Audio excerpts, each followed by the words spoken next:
There we go. Okay, smashing. Well, good morning, everyone. I'd like to welcome everyone to this remote meeting of the Healthier Oversight Overview and Scrutiny Committee meeting being held under the Local Authorities Coronavirus Meetings Wales Regulations 2020. It is not practicable for this meeting to be broadcast live. However, a recording of this meeting will be made available as soon as possible after the meeting is concluded. We welcome the use of the Welsh language at meetings. I have had no request for people to speak Welsh today, so this meeting will be conducted in English only. Please could members use the chat bar to indicate or raise a hand button when you want to speak, and remember to keep your microphone muted when you are not talking. Please do not interrupt discussions until you have notified your intention to speak and you have been invited to do so. Moving on to the agenda. Agenda item 1, welcome and apologies. Geraint, have we received any apologies for today's meeting, please? Thank you, Chair. Yeah, we got 3 apologies. They're from Councillors Constance, Jeremiah and Molson. Thank you, Geraint. Agenda item 2, declarations of interest. Rebecca, please could you ask members in alphabetical order to state whether they have any interests to declare? Absolutely, thank you, Chair. So if I can ask, please, Councillor Bevan? No, none that I'm aware of. Thank you. Councillor Crick? None that I'm aware of, other than being a community councillor and a board member for Bronavon. Thank you. Councillor Fay-Jones?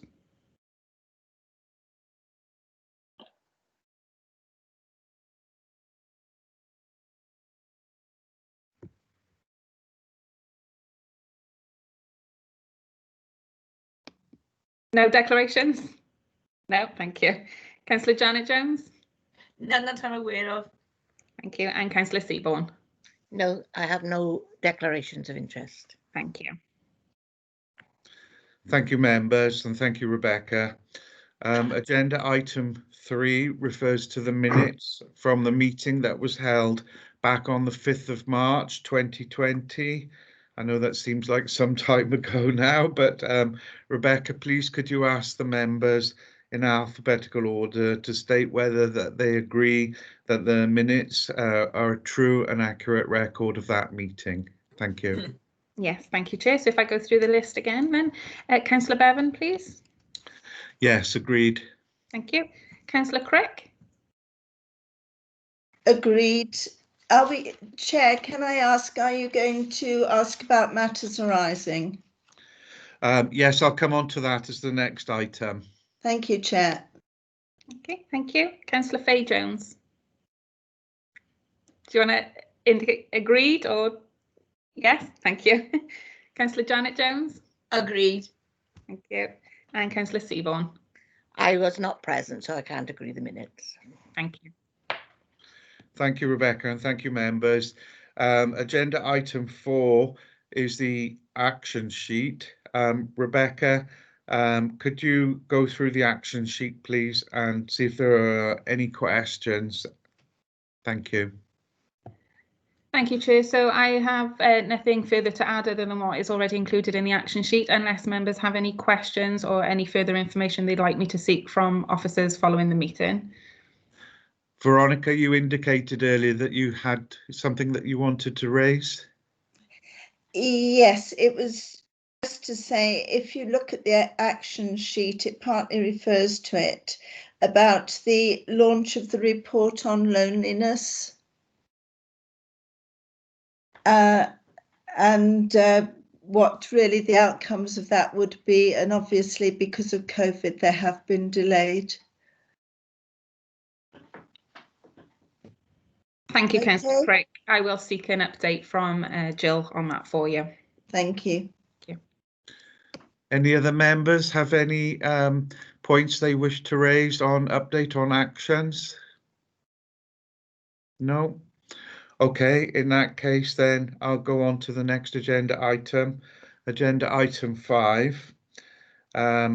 Before we commence discussions on the regional homelessness strategy, on behalf of this committee, I would like to pass our thanks on to Mark Dubler from Bronavon for his detailed contribution. Also aided us in preparing our scrutiny activity today. And at this point, I'd like to welcome and introduce Simon Rose, who's the Group Manager for Housing and Commissioning, to present the report today. Thank you, Simon. Please present your report. No problem at all. Thank you, Chair, and all again. I think that firstly, apologies. The report is an exceptionally lengthy report, but what I've set out to do within this is to pull together a number of things in one, because they are intrinsically interlinked. The four elements within that you'll have seen from the report is a review of the actions that we've taken against the strategy and the action plan, both locally and regionally, that we operate. Coupled with that is our response, I guess, around homelessness as a whole, predominantly potentially around trying to address the most dire side of things around rough sleeping due to COVID. And the response that we've had and the issues that we've been faced with.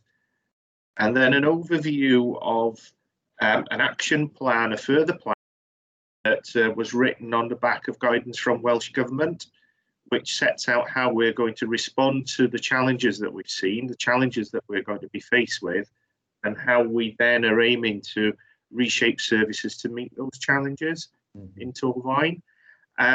And then the final element is an acknowledgement of the Welsh Audit Report, which I thought was useful to bring into this forum, because it actually does link very neatly into what we're trying to achieve through all the efforts that we've been making, the plan that we put together, the pre-existing plan that was in place around the homeless strategy. It will throw up a number of questions, I'm sure. It will throw up a number of comments that you may well have. Hopefully, I'll be able to clarify as many as I can as I respond to them. But if not, I can go away and come back with more detailed responses on elements there. The first thing, just picking up on the regional strategy, this has been an interesting piece of work, because when this was initially commenced back in around about 2017, the review was undertaken. The work across Gwent was commissioned, and at that point I was working in Newport. What this strategy has done has brought those local authorities much closer together. There was always a closeness across Gwent, but this has actually set the tone for how we're starting to have more structured dialogues going on a regional basis, and between just individual authorities across the Gwent area in tackling some of the issues that we're faced with. So there's some real benefits to how we've adopted this approach, but we can't forget that we've got to look at our locality first and foremost. So the actions that I've detailed have been predominantly listed around what we've done locally to address the actions that we've set ourselves. A lot of these actions, what I've tried to do is just put some context together in the tables, and I'm sure you will have questions around those, but quite significant progress against a number of those actions, and we're continuing to chip away at some of those. What I would say is that COVID has rather knocked us off balance, and we've been faced with what I would call some exceptionally challenging times. We've all seen this across all services. It's well documented. You will have seen this on the news, but we've seen a huge rise in the use of our temporary accommodation, to such an extent that we now have a waiting list for temporary accommodation, which we have never had before. We have never had that before, and that's a sad state of affairs that we have. We're holding people in very tenuous accommodation circumstances, waiting on vacancies arising for them in our accommodation. We're trying to procure more, which has been very problematic during the peak of the pandemic, because services were closing. And given the type of accommodation that we have, some of the issues that some individuals have, we've had some real problems in managing some of those behaviours that people have exhibited. And that has to be the case. We are trying to find different solutions. We are trying to find different ways of working with people, and hence why we're looking at the plan that I'll come on to in a second, and you will have had an opportunity to look through, hopefully. What we are seeing is, at this particular point, is that we've got a higher demand for support. So our tenancy support services, our supported accommodation, is full to capacity. Pre-COVID, just to put this in context, our tenancy support service and our gateway was running with a waiting list that was just 7 days long. It's now doubled in size. So it's now 14 days. That is still not lengthy. I have to say, in comparison to a number of areas, our capacity for floating support is very good. It's extremely responsive, and we do have crisis intervention services that can pick people up very quickly if it's needed. But that waiting list sort of paints a picture as to the demand that's ongoing. And we're now seeing an increased financial impact on individuals starting to trickle through. So there are a number of things that, as a result of COVID, furlough now coming to an end is going to be a real challenge for ourselves and every local authority across the UK. We are going to see a significant impact on household pressures that are resulting. The positive thing is that Welsh Government have extended the eviction notice period further until the end of March, which is keeping the wolf from the door. But we have to now be planning for that wolf to be right at our door and to be managing that, which is part of the work that we're doing now, and that we're working on to actually procure more units and to try and work in different ways. The other sad position that we have is that our pre-COVID, we didn't have anybody in temporary accommodation, in bed and breakfast accommodation, for any great length of time. If we use bed and breakfast accommodation, it was once or twice, and for very short spells, say 2 or 3 days, sometimes a little longer depending on pressures we were under. But at the moment, we've got something, as of today, we've got around about 9 individuals accommodated in bed and breakfast. Those bed and breakfast establishments are all outside of the county borough boundaries, which is not ideal. We don't have hotels in the borough that will work with us. We've either burnt those bridges, or they won't take referrals from us because of the nature of, or the perception of the clients who we're trying to place. But we do bring people back fairly quickly, within a matter of weeks rather than months, sometimes even days. So, be assured that that's something that we're keen to resolve a position on, and we're working on alternative provisions with a number of other providers. So out of COVID, the Welsh Government issued guidance, which I've referred to in the report, which required the local authority to draft what is referred to as a phase 2 homeless plan. And within that, we were required to meet certain tasks and to evidence how we were going to move services forward.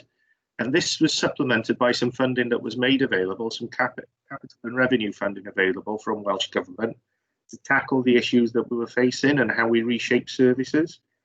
So what we've done in conjunction with partners is pull together a plan that is looking at the existing actions that we had within our original homeless strategy and how we wanted to address some of the key needs that we've got there, which predominantly for ourselves is the pressure around single homelessness rather than family homelessness at this juncture, and prior to COVID that was the key pressure as well.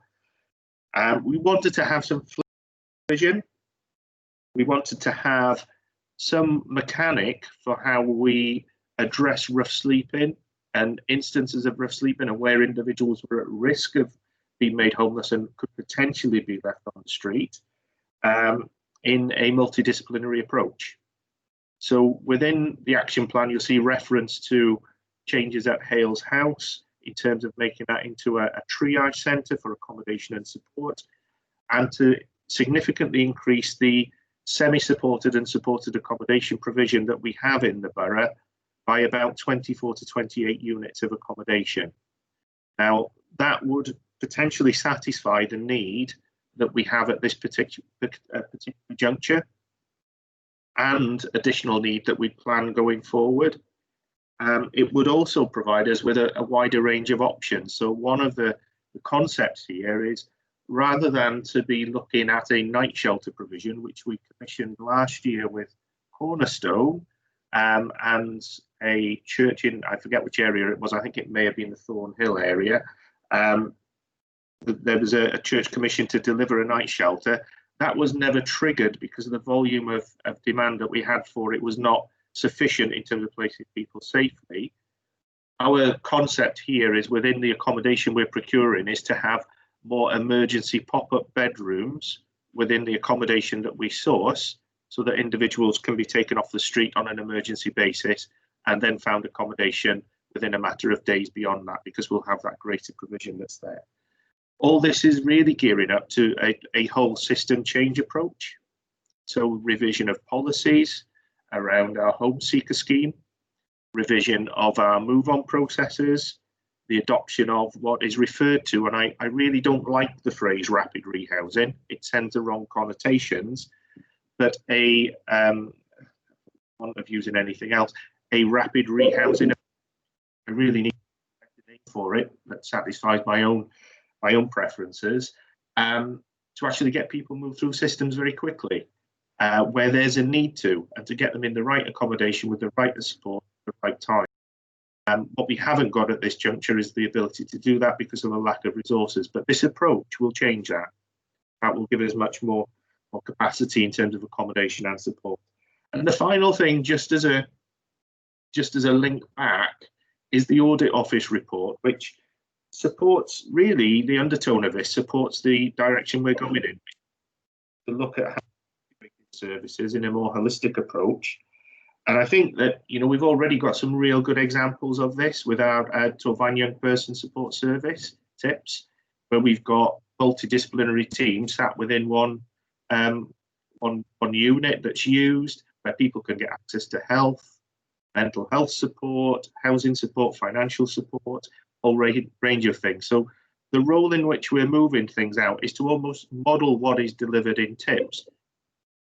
Every coming through those doors, all those single people.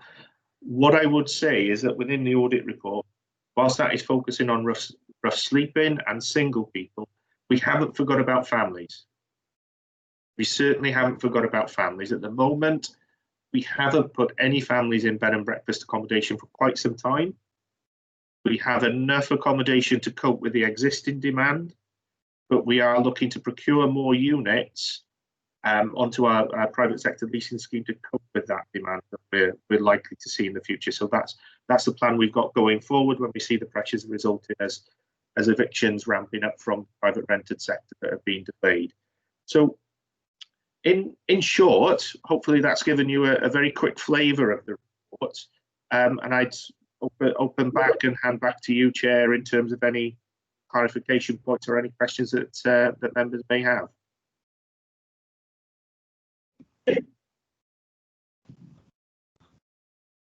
Hugh? Thanks, Simon. Thank you very much. I do have to pass on my apologies.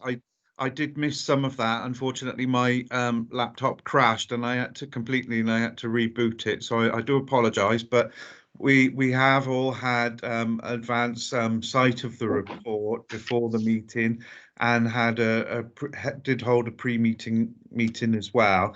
So members have actually tabled quite a number of questions, and the report, as you said, has a lot of detail.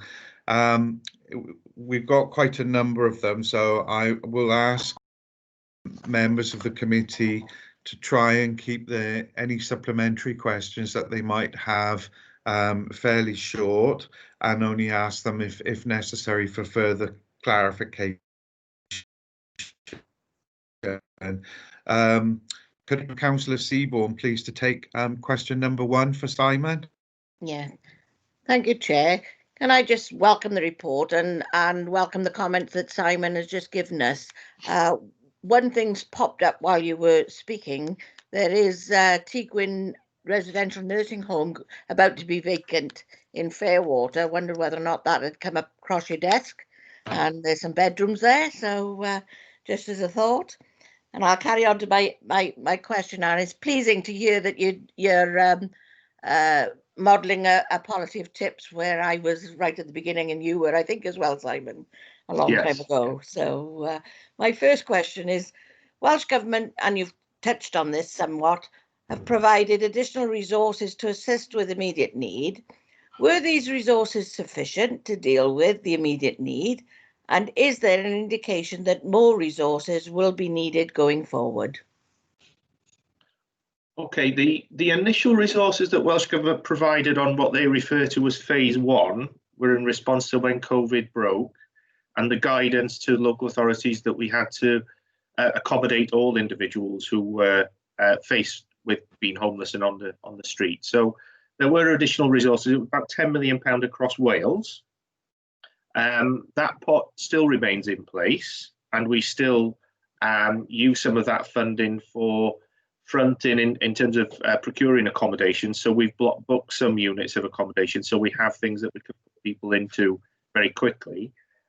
We've also made use of some of that funding for security services in some of our accommodation to try and help manage that accommodation better. So we've got 24/7 security on site, which is quite costly, but without that we would really struggle to keep people safe and to keep things going.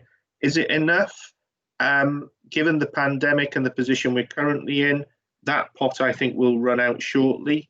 I think it will run out before the end of this year. So the end of, I would suggest maybe November, December time.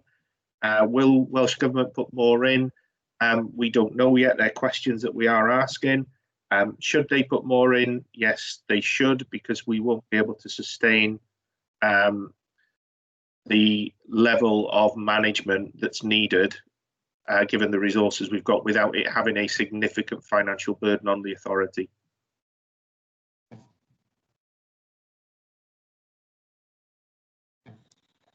Thank you, Simon. Rose, did you wish to ask a supplementary on that, or are you okay? No, it's as much as I thought about. Thank you. Okay. Janet, would you like to take question number 2 from the list, please? Yes, thank you. Thank you, Simon, for your report. It's made very good reading.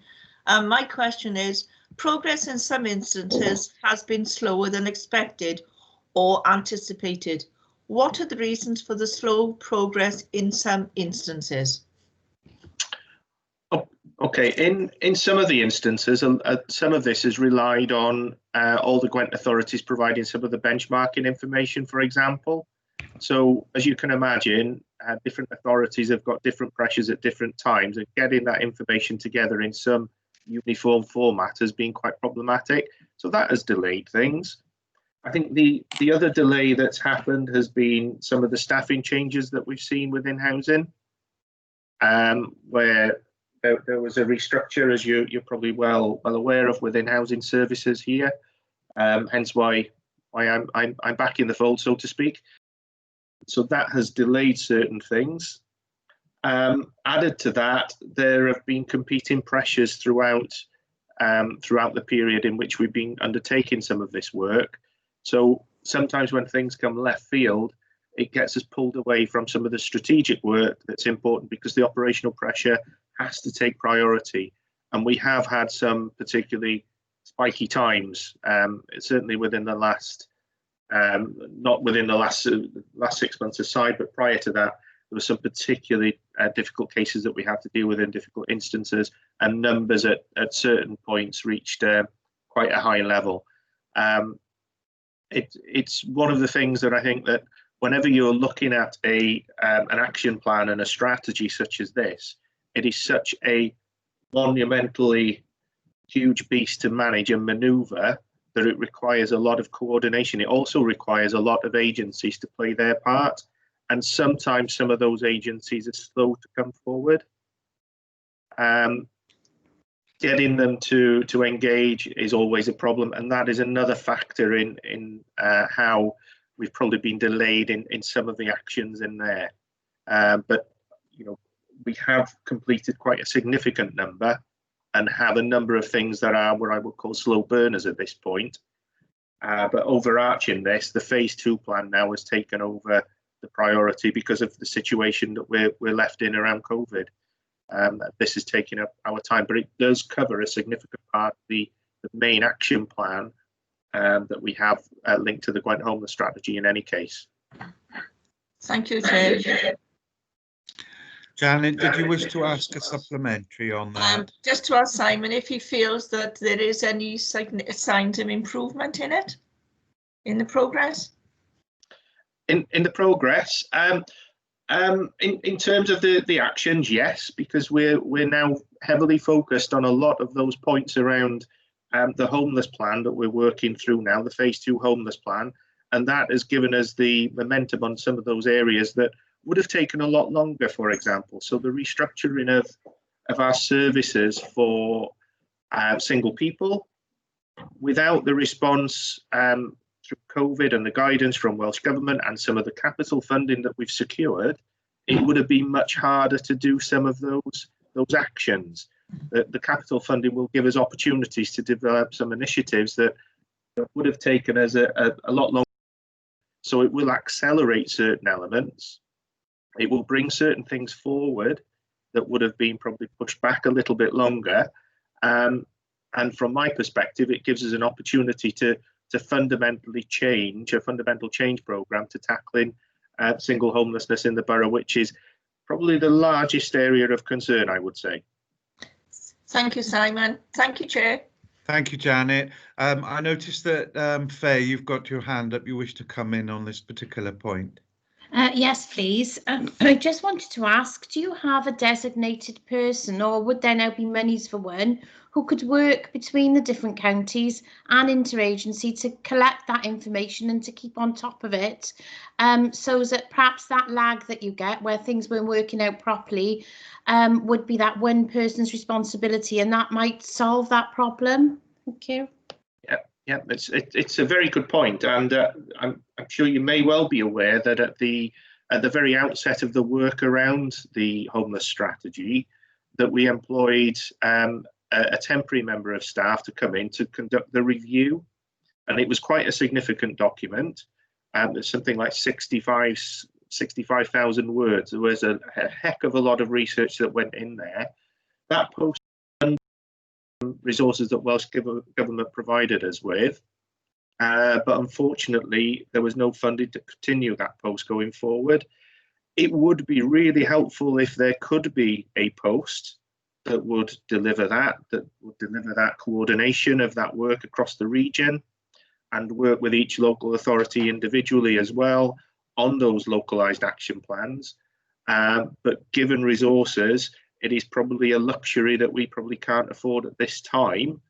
And it is very much left to local authorities, officers in my position and officers that work with me to deliver the different actions within that plan.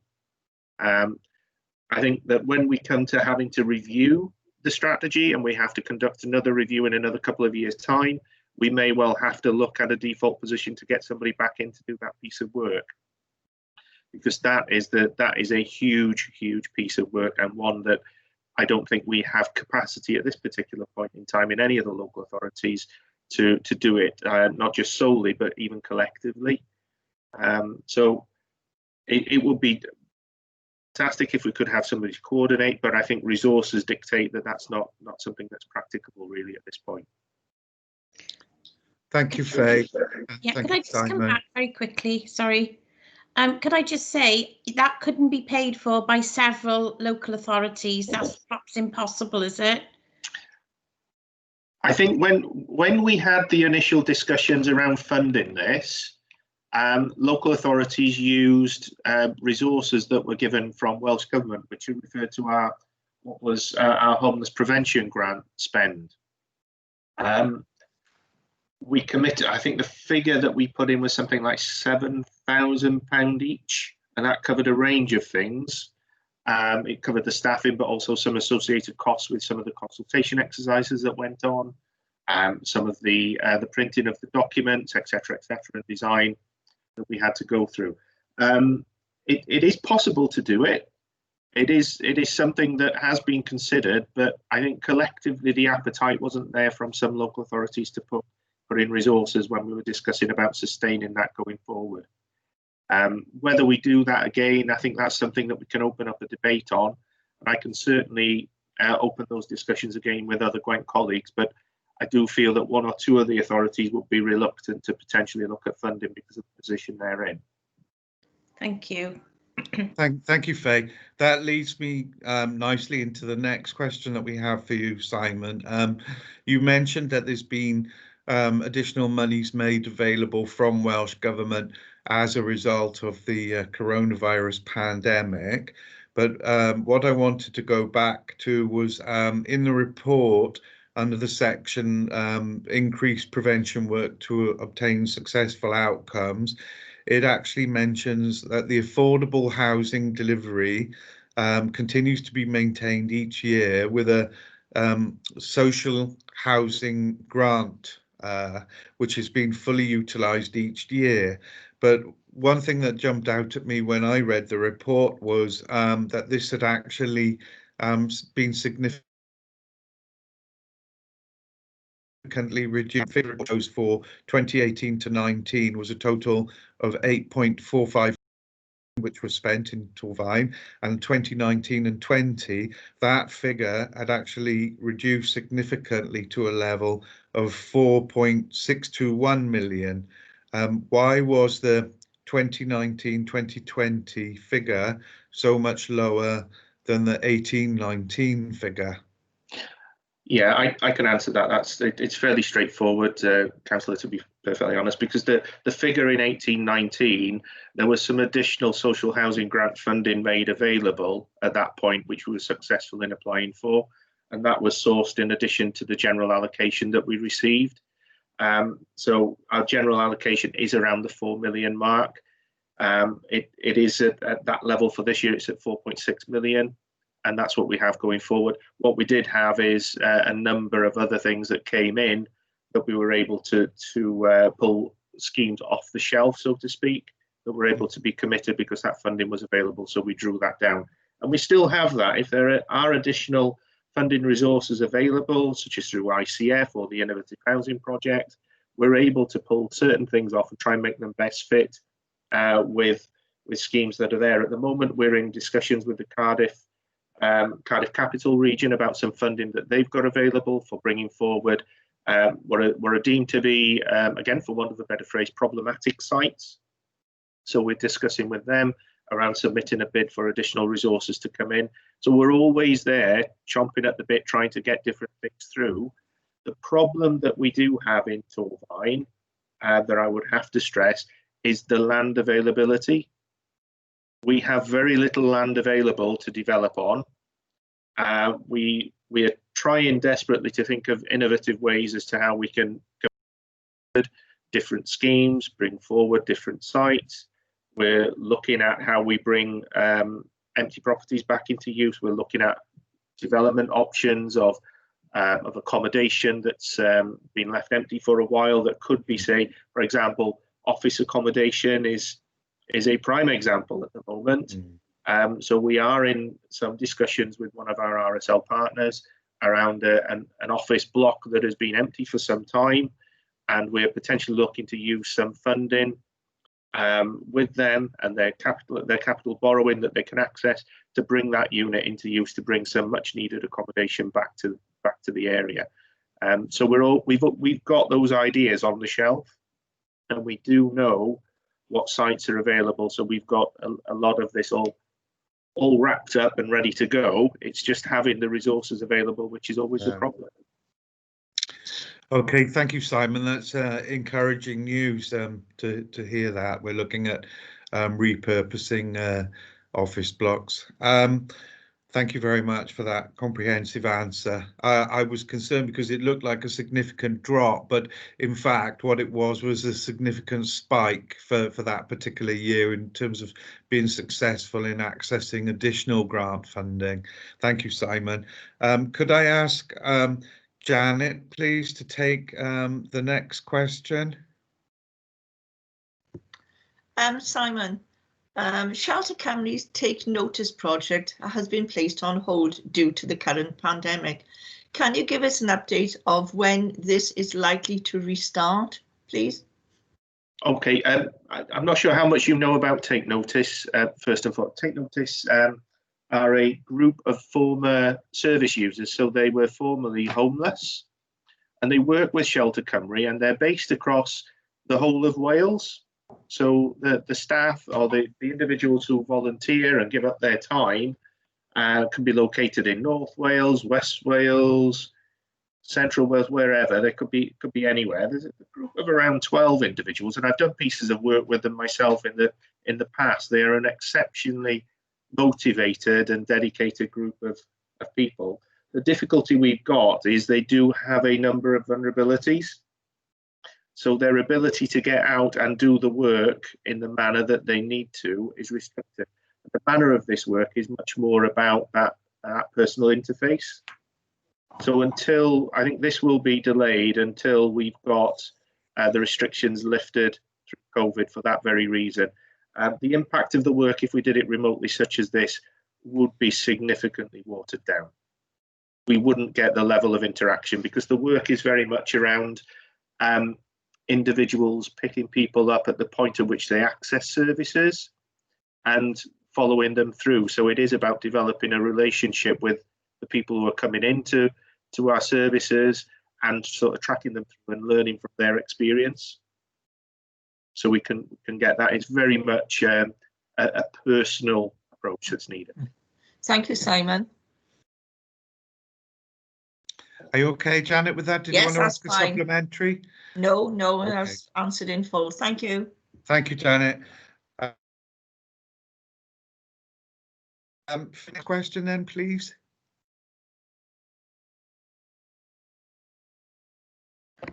I think this is my question, isn't it? Yes, would you like to take the next question, please? I will, yes. Service provision across the 5 local authorities in Gwent has been completed and the results are being analysed. When will it be completed? Who is analysing the information and how will the results be used? Are there still areas of duplication of service provision across this region or gaps in service provision? Thank you.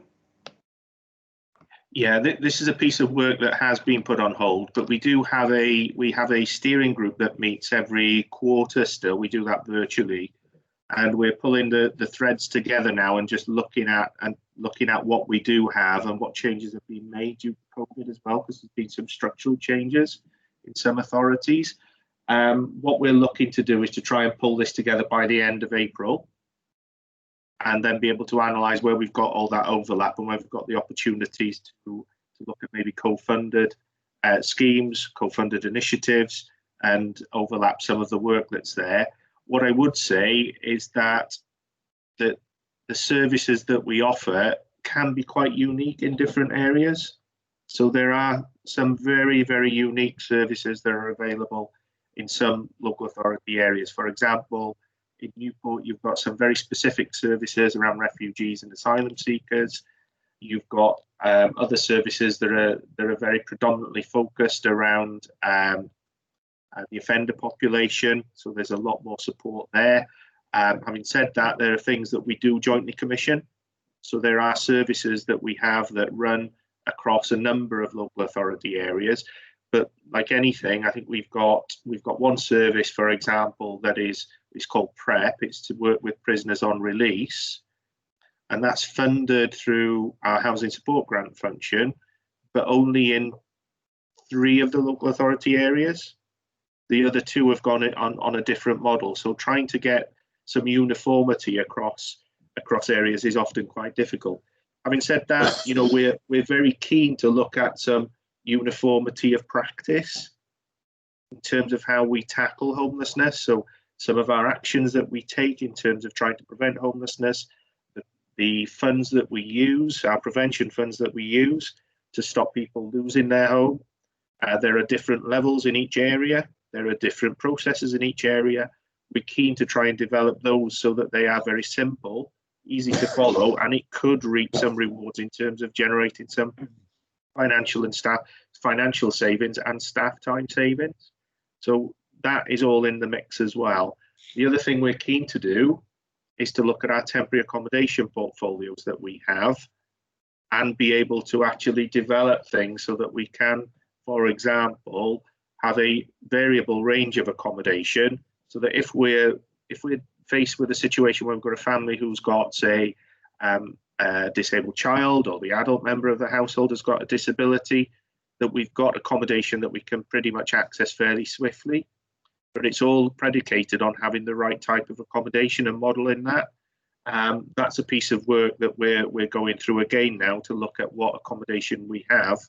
And we've revisited this because we've obviously changed the profile of accommodation since COVID. And there's a lot more units come on board. So we're going through that exercise as well as a strategic group. Did you want to come in with a supplementary there? Yes, please, if I could. What you said sort of reminds me of the earlier question in 4.1, and also makes me think that, yes, you could have one person who was working across all the authorities, because there's a lot of coordination there, and that I think might help things a lot. You said you want to look at the right type of accommodation, and there's a body of work to do on that.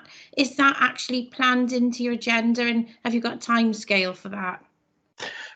Yes, that's in our work plan. We've got quite a significant amount of information on the accommodation that's available, the temporary and supported housing schemes that are there. We already know quite a lot around the supported housing schemes because they're funded through our Housing Support Grant Programme. The difficulty that we've got is that some of those schemes that we use, our leasing scheme, for example, changes on a fairly frequent basis because we have landlords joining and leaving the scheme. We have properties that are quite fluid in terms of that movement, but we do have a good grasp now of where that is. We just need to tie that down a little bit more and then look at what those gaps are and plug those. I would say that a lot of the work that all the local authorities are doing at this particular point in time, in terms of that phase 2 plan, will actually meet some of those gaps that are there.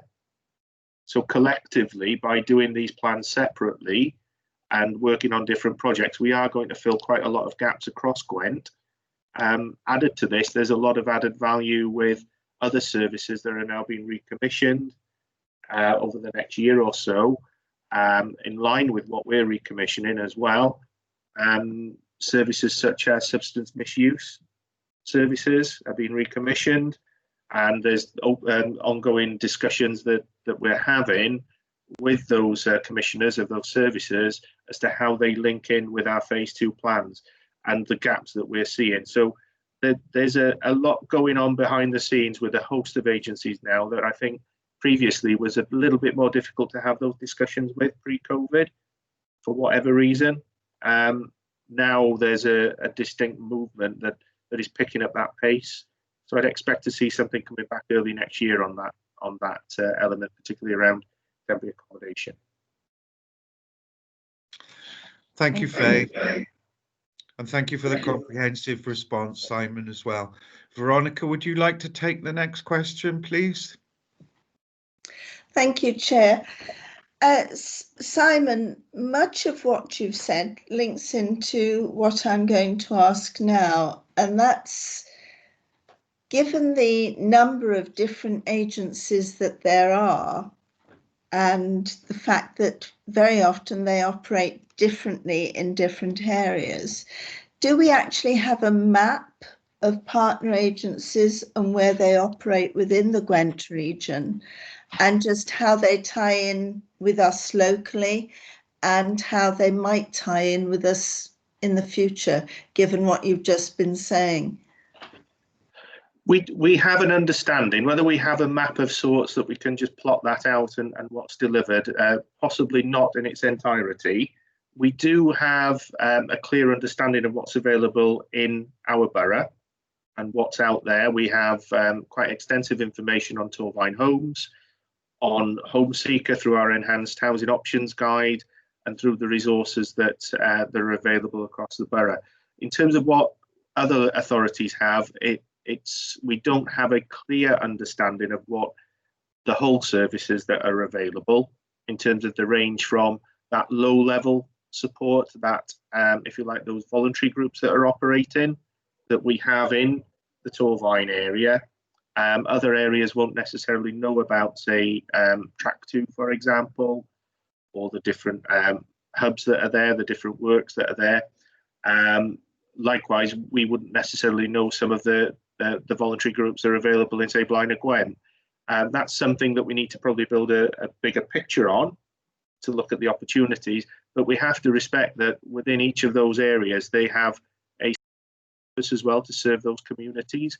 And it's something that I've learned through COVID. I've been involved in the shielding scheme, in coordinating that, and the work that we did to develop the app to coordinate volunteers and the groups that subsequently set up, that some of the local services that generate and that really work in those localities are absolutely invaluable at times such as what we've been faced with, and are invaluable going forward. And for me, it's how we work with those volunteer groups that have sprung up and volunteer groups that are out there to actually give that local benefit and that community benefit. And that's one thing that I think out of COVID, the one big positive that I've seen that's come through loud and clear. And we've got to try and harness that in a different way as a local authority. And that's as a whole, not just from a housing sector.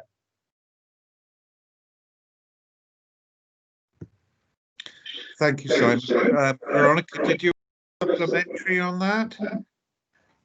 No, I think what Simon has said really emphasises the need for this, and goes back to what Faye was saying about having someone who was coordinating everything.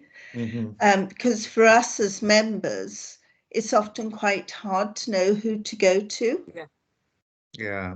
And I mean, I think the voluntary groups that we've got, they need that support as well.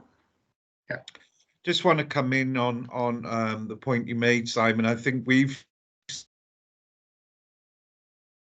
that as well as our awards in terms of the positive, one of the positive, if you can call it that, sides to the pandemic has been this enormous sense of community spirit, and the number of people that come forward to offer their time and services in terms of delivering food parcels and helping people out in other ways with prescriptions and posting letters and all the rest of it. I mean, that is something that you've absolutely hit the nail on the head with. If we can try and capitalize on that in some way going forwards, and obviously it doesn't just relate to homelessness, but the community has really stepped up in a number of ways to help, even with things like soup kitchens and food deliveries and all the rest of it. So yeah, that's something that we need to think about there in terms of how we can maintain that, I suppose, going forwards. But I noticed Faye's got her hand up and she wants to come in with a question on that. Faye, would you want to come in? Yes, please, just a quick one. I was just wondering, could there be some sort of live directory across the counties that could be added to and taken away as they spring up and go away? Because I've worked in another area and we had a directory. It was before the days of computers, and it was so handy if you didn't know all the agencies that were out there to have it in front of you if you work in this area or you belong to the county. I just wondered, could we collate one of those? Yeah, there's a lot of information that we have on Torfaen Homes that covers the range of services that are out there, and that's reviewed on a regular basis. We've also got, as I mentioned earlier, on Home Seeker, we have what's called an enhanced housing options guide that the public can access and complete, where I can only refer to as compare the market for housing. And it goes through a range of options that come through around what services are available specific to set circumstances. So, for example, if somebody says I've got a problem with debt and financial management, it will direct people to the services that are available in the borough.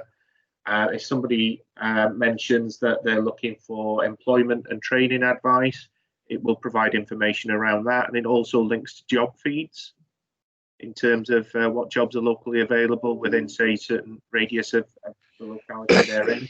So there's a number of things that we've got already that that need to be taken in this whole context in terms of putting together the information and guides that are needed for the people seeking information. And there's two ways to do it. There's almost the show and tell, which is the guide that's online, the enhanced guide that works on preset questions about individual circumstances. And there's the seek and find method that is literally to go online and have that directory of services. So there is stuff there. How comprehensive and full it is, I'm not entirely sure. This is a piece of work that I have asked a member of the team to look at and review, because I'm keen to look at how we've brought in some of the other services that we've seen springing up and some of the local community groups that have been springing up around COVID as well. Thank you. I was just going to say, if this is okay, Hugh, that I was hoping that there could be perhaps, obviously there is one for the public and that's great, but one for the people who work in this area, who really go into it in depth, so that perhaps people in Newport could be aware of Track 2 and things like this. Yeah, certainly we do. I think it's done, I'd have to check, but I think the Torvine home site is done on potentially 2 levels. There's some information for people who are there helping, and there's information there for the public to access as well. But it's on the same portal. But I will check on that, and it's certainly something that's not beyond the realms of sorting out very quickly. Yeah, thank you, Faye. I think that's something perhaps we can pick up in the recommendations after we've finished the questioning. But thank you for that. And I think Simon's responses to the points that came from yourself and Veronica there, I think that's really pretty much dealt with question number 7 in terms of the information website. So can I ask Janet, please, to take question number 8? Chair, Oh, I'm sorry, apologies. I've just seen a hand go up. Rose, did you want to come in with something? Yeah, I did put my gold hand up, but you obviously didn't notice. So I'm sorry. The real hand went up then. So, just as a point of interest on the enhanced housing options, a lot of elected members have their own Facebook page and communication with our communities, as well as my access to CoStar. You mentioned the groups within the area, and there's some in Crossy-Kellogg and all over Trevethin, Blenavon, Gandyford. I just wondered whether we could have a link, because very often we pick up off the front page of the Torvine website, but we don't go any in depth any further with referring our residents to these services. So if there was a possible, just a small note saying, look at this, or signposting, so that would be useful. Yeah, that's very simple for me to do. We can do that, and certainly if we review the information and get that link out to all members and suggest that this is something that would be useful to access on what's available and who to go to. Yeah, brilliant. Then that can be done quite swiftly. Thank you. Thanks, Rose. Again, I think perhaps we can discuss that and perhaps add that into when we do the recommendations. Thank you. Can we move on to question number 8 now, please? Janet, would you like to take that one? Thank you, Chair. The second part of the question, Simon has already answered in regard to the extension of the evictions, which Simon said is going to be extended until March. So the first part of the question was, intervention projects have had a number of successes and have significantly reduced the number of homeless. What are the long-term plans for these intervention projects, and how are we going to instigate them? Okay, well, we've recommissioned within the last year our housing drop-in services with the Woolwich, and what we've done with them, we've partnered with the Woolwich now and recently provided some additional funding to that contract to place a triage worker at the very core of our service. And this was done again pre-COVID. The idea was to have that worker sat in with our housing solutions team, so that worker was then the link between the front door and our safety net functions in terms of our work that we were doing with the public. But with all the will in the world, what we're doing, we're working that remotely at the moment, and that worker is now embedded within the team and working with the team. We're seeing it's a difficult time because the world's a very different place at the moment. It's a false position with a lot of cases because of, as you referred to, the eviction delay that's there that I mentioned earlier. So it's difficult to see the full impact. But what we are doing is we're able to pick up cases very, very rapidly at an early stage through that quick intervention. And through the drop-in services, we're seeing around about 100 people a month accessing that service, not just for support, but that's just for the advice. What we are seeing is that a number of those individuals are getting that advice quickly in a timely manner and aren't coming through then for the further services that we need through homelessness, because we're able to divert them through to services that they're to resolve their issue with themselves or with a little bit of support. So that link that we've created is actually reaping quite a lot of benefits. What we try to do is build on that success and put other spokes in the wheel. What we're also finding is some of the work that's been done with the mediation service with Lamai around young people is still operating. We're still having success in sustaining young people at home, even at these times, at these challenging times when relationships, let's face it, are quite fraught at home and people are locked up 24/7. So we have had some real positives there. We continue to provide funding in innovative ways to actually try and stop eviction from going ahead. Staff have got skill set in terms of negotiation with landlords and excluders. And we've developed very, very positive dialogues with our housing association partners, certainly with very, very recently with Bronavon around looking at a zero eviction project. So we're looking at how we intervene at the very earliest stage with Bronavon, with the work that we've got within our financial inclusion service and our housing solutions team to support Bronavon tenants in managing their accommodation and their money better. Sometimes it needs a different agency to elicit the right response. Sometimes the housing association or the landlord they're not the right person to get that right response from individuals. So we're bolstering up some of those processes that we've got. And if COVID has taught us anything at this particular point in time, we've got an opportunity to reshape some of those services and put more structure in place for us to deliver better outcomes. And I think that when the report was originally written with this goes back a little while, these things were things that were on the radar and were being done. COVID has accelerated some of this, ironically, because we've been able to work in this different way. As we're talking now on Teams, those discussions are happening much more frequently, much more reactively to different situations, and we're getting much better outcomes.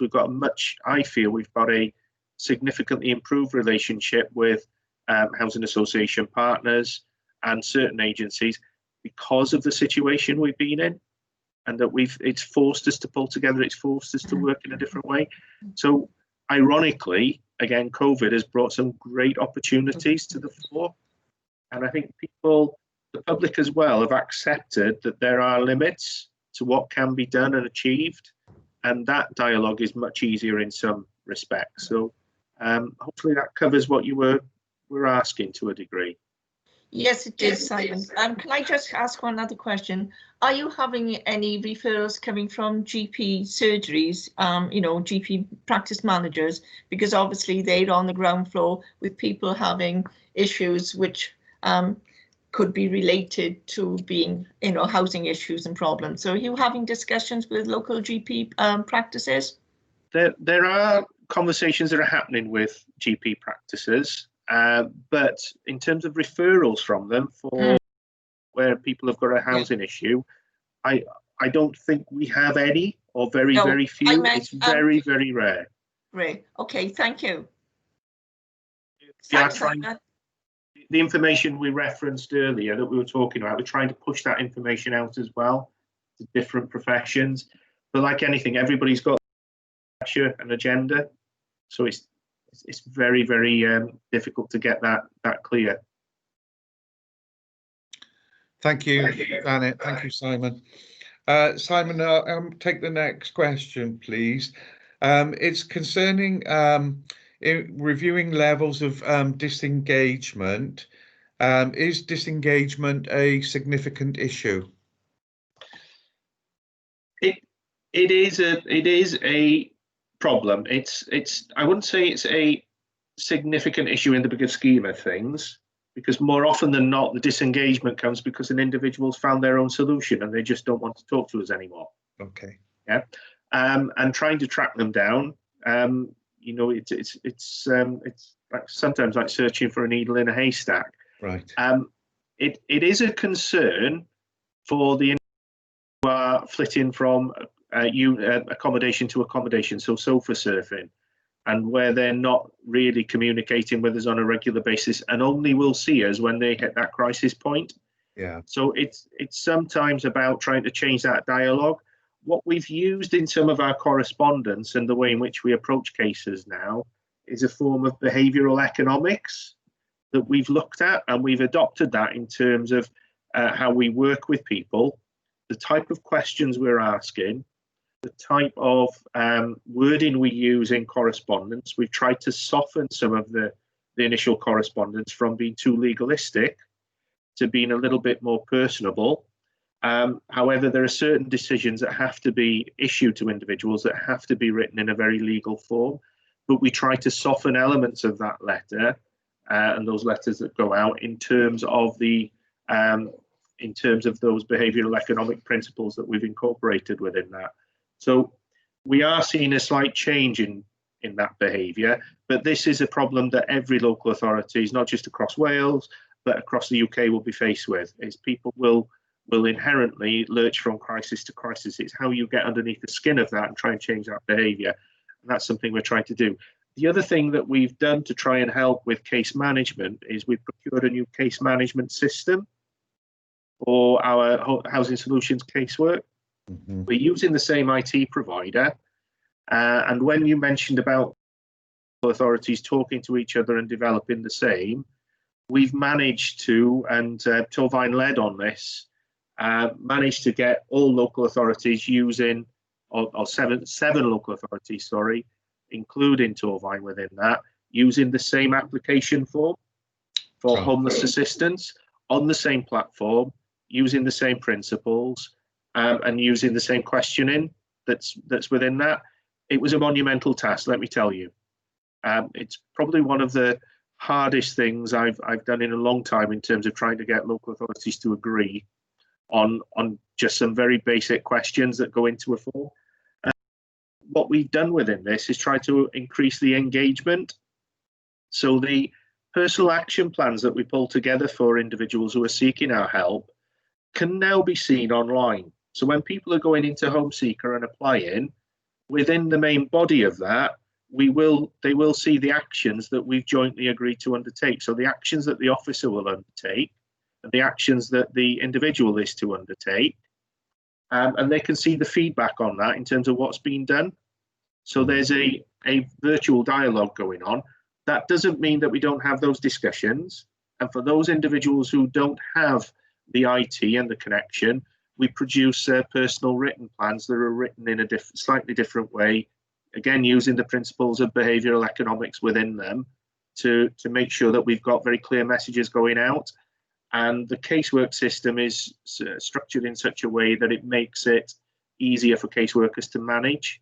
And it gives us more auditable tools to check that certain things have been done and that there's more consistency in how we're approaching things. So again, that's something that's come in very recently. We've only started using that case system from the 1st of October. Issues behind that are to do with timings for data returns with Welsh Government, which are done on a quarterly basis, a financial quarter basis. And we didn't want to be using systems partway through a quarter. So we delayed the implementation of that. But we only took delivery of that towards the end of August, but staff have been trained and are using that and are getting on really well with it. So that will be something you will see as a difference going forward, that people will have these online guides. It's not perfect. Those individuals who have access to the internet, it works really well. Added to that, at the same time, we amended our mobile phone app that runs alongside Home Seeker. so that people can use their handheld technology. So they don't have to have a laptop or a tablet computer to run the website. They can go onto the app and have the same functionality. So we've tried to look at how we're engaging with people in a better way using technology, particularly at this time. It's absolutely critical. But these were things we were doing pre-COVID, and we've now just got them launched. So we should hopefully get some positive feedback from the public in using those things that we've introduced. Thank you, Simon. That's great. There's some good developments going on there. So thank you very much again. I don't have a supplementary on that, but just to say that I'm pleased that there's been a standardised approach being taken that's consistent across all the local authorities within Gwent, and I can imagine that must have been you must have had a great sense of satisfaction once that was accomplished, because to try and get a common approach and a common platform adopted by all the differing authorities when everyone has got their own differing challenges as well, it must have been quite a difficult task to accomplish. Yeah, sorry, thank you for that. And just to clarify, it's not Gwent, it's 3 of the local authorities in Gwent. It's Blaenau, Gwent, Newport and Torfaen, and it's 4 other authorities across South East and Mid Wales. Oh, right, So okay. We're on the same software platform, Civica, and we've yes, but it's aged me somewhat. Yeah, I think I've closed in on retirement a little bit more now. Thank you, Simon. Janet, would you like to take the next question, please? Question number 10. Sorry, prior to the pandemic, hotel and bed and breakfast accommodation were used infrequently and for short periods of time as a result of it's being sourced. Can you tell us what the current situation on the use of bed and breakfast facilities is, please? Yeah. As of today, or certainly as of yesterday, sorry, the count was around about 8 individuals in bed and breakfast. They were all single people. It's all out of county accommodation, unfortunately, because we don't have anything in county. We are looking at to come into our private sector leasing scheme to try and increase the supply so that we're not using that. But unfortunately, we're caught between a rock and a hard place. As we move one person on, we've got another 3 coming in through another route. The other thing that you'd probably be aware of is that there was an early release scheme from custody for offenders, and that certainly didn't help with our pressures.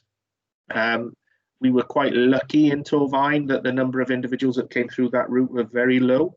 We're talking a very probably 2 or 3. But for other local authorities, you were talking 20 plus, and they're waiting. And I think every local authority in Wales pretty much has got a waiting list for temporary accommodation earlier. So it is a sign of the times. It's not going to go away anytime soon. And the problem we've got is that a number of accommodation units that we use or did use are now refusing to take individuals because of behaviour and conduct of others, and some quite significant damage that run into the in the region of about £5,000 and £6,000. Thank you, Simon. You've answered my second question, because when I was working as a estate agent, we did have problems, as you said, about damage and why private landlords won't take people. So it is a worry across the whole situation of it's one that I can sympathise and others that have had experience with. So thank you, Simon. What I would stress is it's the minority, not the majority. And that's I was just going to say that. Janet, did you have a supplementary? No, Simon's already answered it. Thank you. Okay, thank you, Janet. Simon, then moving on to the next section of the report entitled Reducing the Number of Repeat Presenters and Rough Sleeping. I had a question with regards to weather. Would the extreme weather, beg your pardon, I'll start again. Would the extreme weather measures need to be changed in light of social distancing regulations? And how will rough sleepers be able to access medical provision and or COVID testing should they need it. Okay. Provision and the provision of night shelters. Okay, if I pick up on the night shelter provision first and foremost, the pop-up night shelter, when we initiated it last year, was never brought into play. We didn't have the number of individuals that warranted bringing that night shelter into fruition.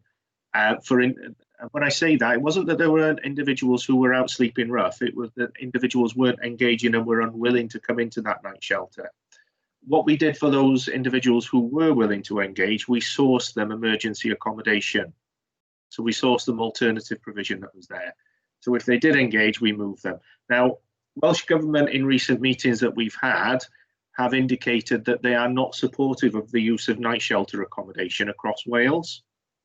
We're seeking further clarity of that as a housing network, and I think there is concern over night shelters being used. They have an invaluable role to play in some areas of Wales. For ourselves, I think our model that we're looking to use is to use emergency rooms within accommodation. So we may have, say, a 2-bed flat. Within that, we will generally accommodate a single person. And then the second room we will potentially use as a night stop room. So if somebody needs to be accommodated, we will use that second room. Now, if we have a number of those units of accommodation, we can better risk assess who's best matched with each individual concerned. So if we had, say, a female who was in a 2-bed flat and we had a female who was at risk of being on the streets that night, we would obviously put them within that unit of accommodation, subject to risk assessments that are there. Much more safer than a night shelter. Not ideal, but significant improvement, and certainly I feel is the right way to go. What we do have is the ability to source alternative provision if we can access it for individuals, so B&B type accommodation. But again, we just mentioned how difficult that is. Mm-hmm. The other thing we're working on with Cornerstone at this particular point in time is to look at Cornerstone leasing a property from Bronavon that will be used as a shared accommodation facility for 2 rough sleepers, with an option for a 3rd pop-up bed to be provided in an emergency. So what we're looking at is diversifying some of our accommodation in line with our homeless plan that we're looking to develop and evolve. So that phase 2 plan, it isn't going to happen overnight, but we're hopeful of having that unit of accommodation ready before the colder months, so that we can try and get people off the streets and provide an alternative there and then. And more importantly, it's in borough, and the support is there, which we wouldn't be able to do if we're procuring B&B accommodation at this time. The other thing around med provisions, all the processes are in place to enable and facilitate people getting tests quickly where we need to. So all those connections are there. Thank you, Simon. With regards to the take-up of the pop-up shelter, has it just not been utilised at all, or is it something that's seasonal in terms of coming back to the weather aspect to it? I mean, obviously we've had quite warm summers, it's been quite mild, but obviously if we get a very cold, harsh winter, would you anticipate levels of take-up to increase then if the weather changes significantly? It is possible that could happen. However, what I would say is we would only initiate the pop-up shelter, or we would only initiate it last year when we reached a certain number of individuals who we needed to accommodate. We never reached that number from the individuals who wanted help, who were safe to accommodate. People were refusing to go into that night shelter provision because they didn't want to go in with, say, I'll just pick up a couple of names, with John and James, because they didn't get on with them. And likewise, John and James didn't get on with Tim. So it just wouldn't work with the group that we're working with, because it's a small cohort, the treasure of sleepers that we do have within the borough.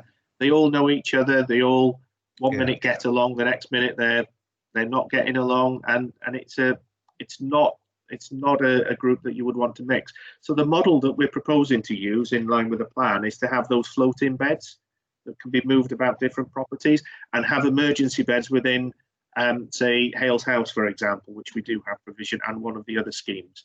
So we do have some capacity to create those pop-up beds that would enable us to get people off the street.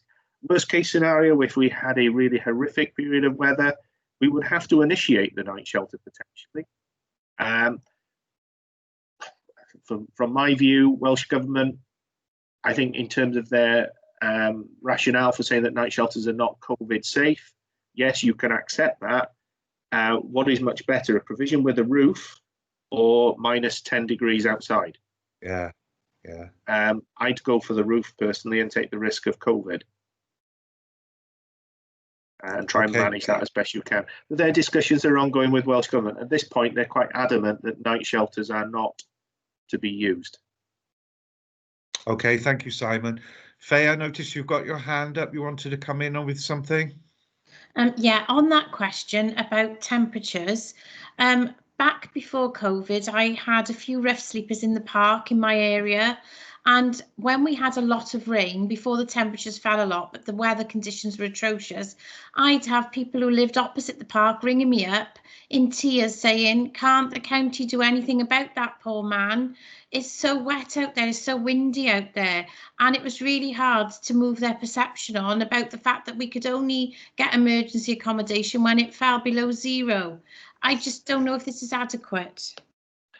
Yeah, it's something that we did try to move people on in those circumstances when the weather was bad, and Cornerstone did go out and offer people accommodation. They just flatly refused to take the offers that were made. So it's really difficult because we cannot force somebody to go into accommodation that's there. And I guess it's one of the things that I've learned from working in Newport with, you know, significantly high levels of rough sleeping and the issues that I was faced with when I worked there, well, until about a year ago. It's a problem that you couldn't really get across enough to agencies, that we were doing all we could to get people off the street. They're just disengaging with services and not willing to come into the services that were being offered. Even when we've had the most inclement weather, such as the one that you're referring to, people were just flatly refusing to come in. And in that sense, it sometimes is a lifestyle choice. Can I just say thank you for that? But I didn't get that information at the time. I was told that we couldn't offer them emergency support, although Cornerstone were visiting them regularly, until the weather had changed. So perhaps the wrong information there. Oh, okay. I'll pick up on that with the guys, but our plan, our adverse weather plan, looks at a number of things. It looks at the weather in its most extremes, not just temperature. Now, so we're twofold there. We're looking at the heat, so the exceptional heat and what we do. So we potentially look at providing sun cream, water, hats, sunglasses, things like that. I know it sounds a little bit obtuse to a certain degree, but they're things that we take for granted, but people who are out there haven't got access to that. And likewise, in the adverse weather, it's much wider than just the temperature now.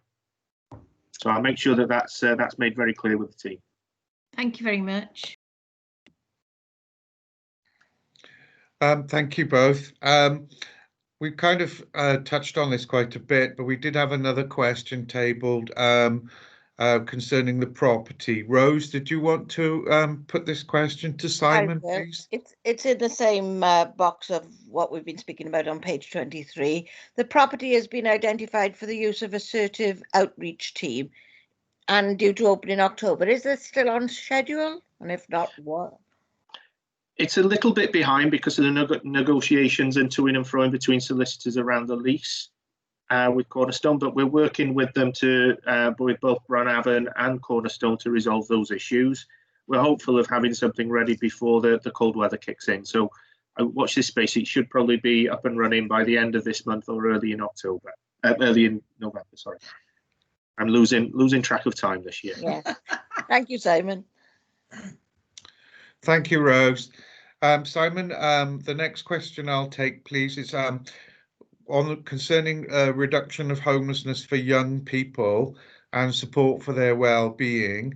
The report mentions Lamau have developed a supported lodgings project scheme where spare rooms within a family home can be offered to young people, and this is sometimes seen as being more appropriate.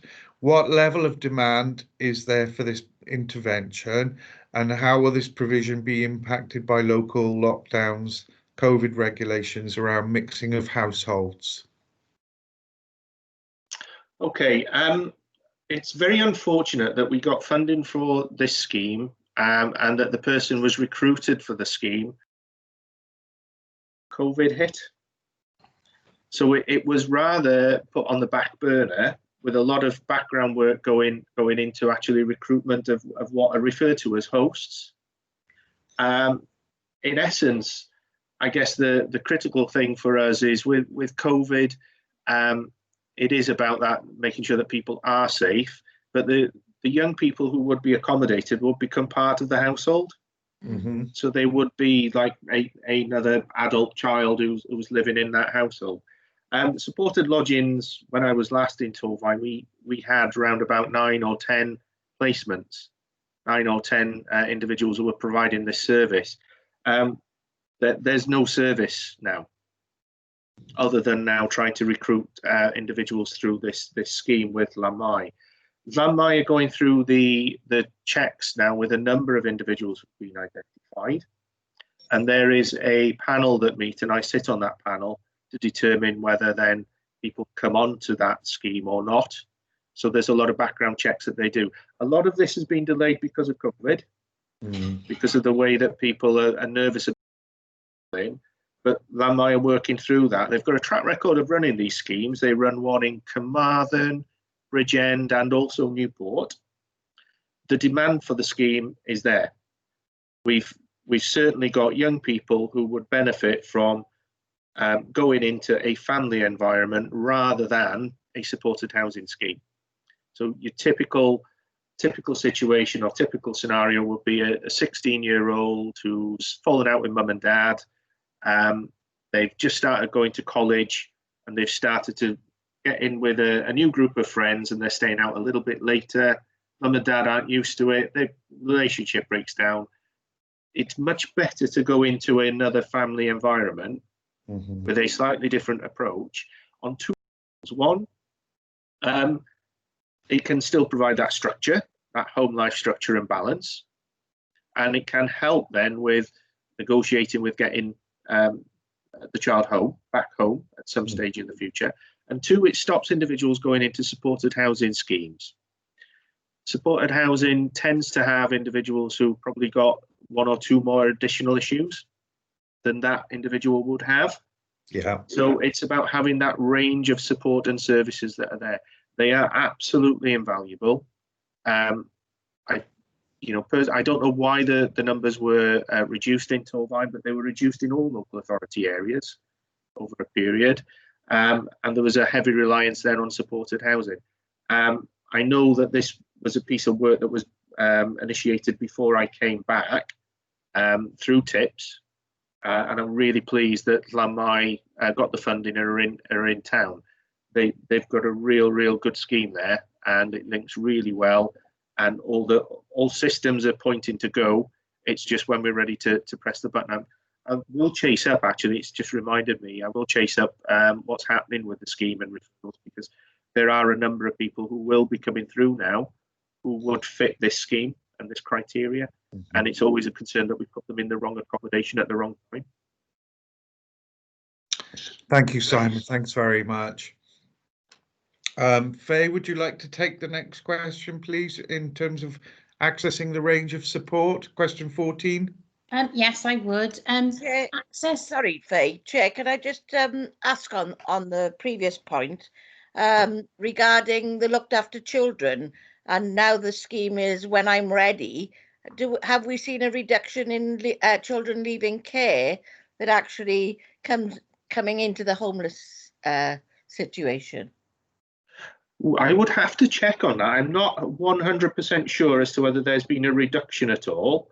The number of care leavers that come through is not significantly high into homeless services, but I would have to check on what the full number is and whether we've seen a reduction on that. So it's one I'll have to defer and maybe come back to you on if I can.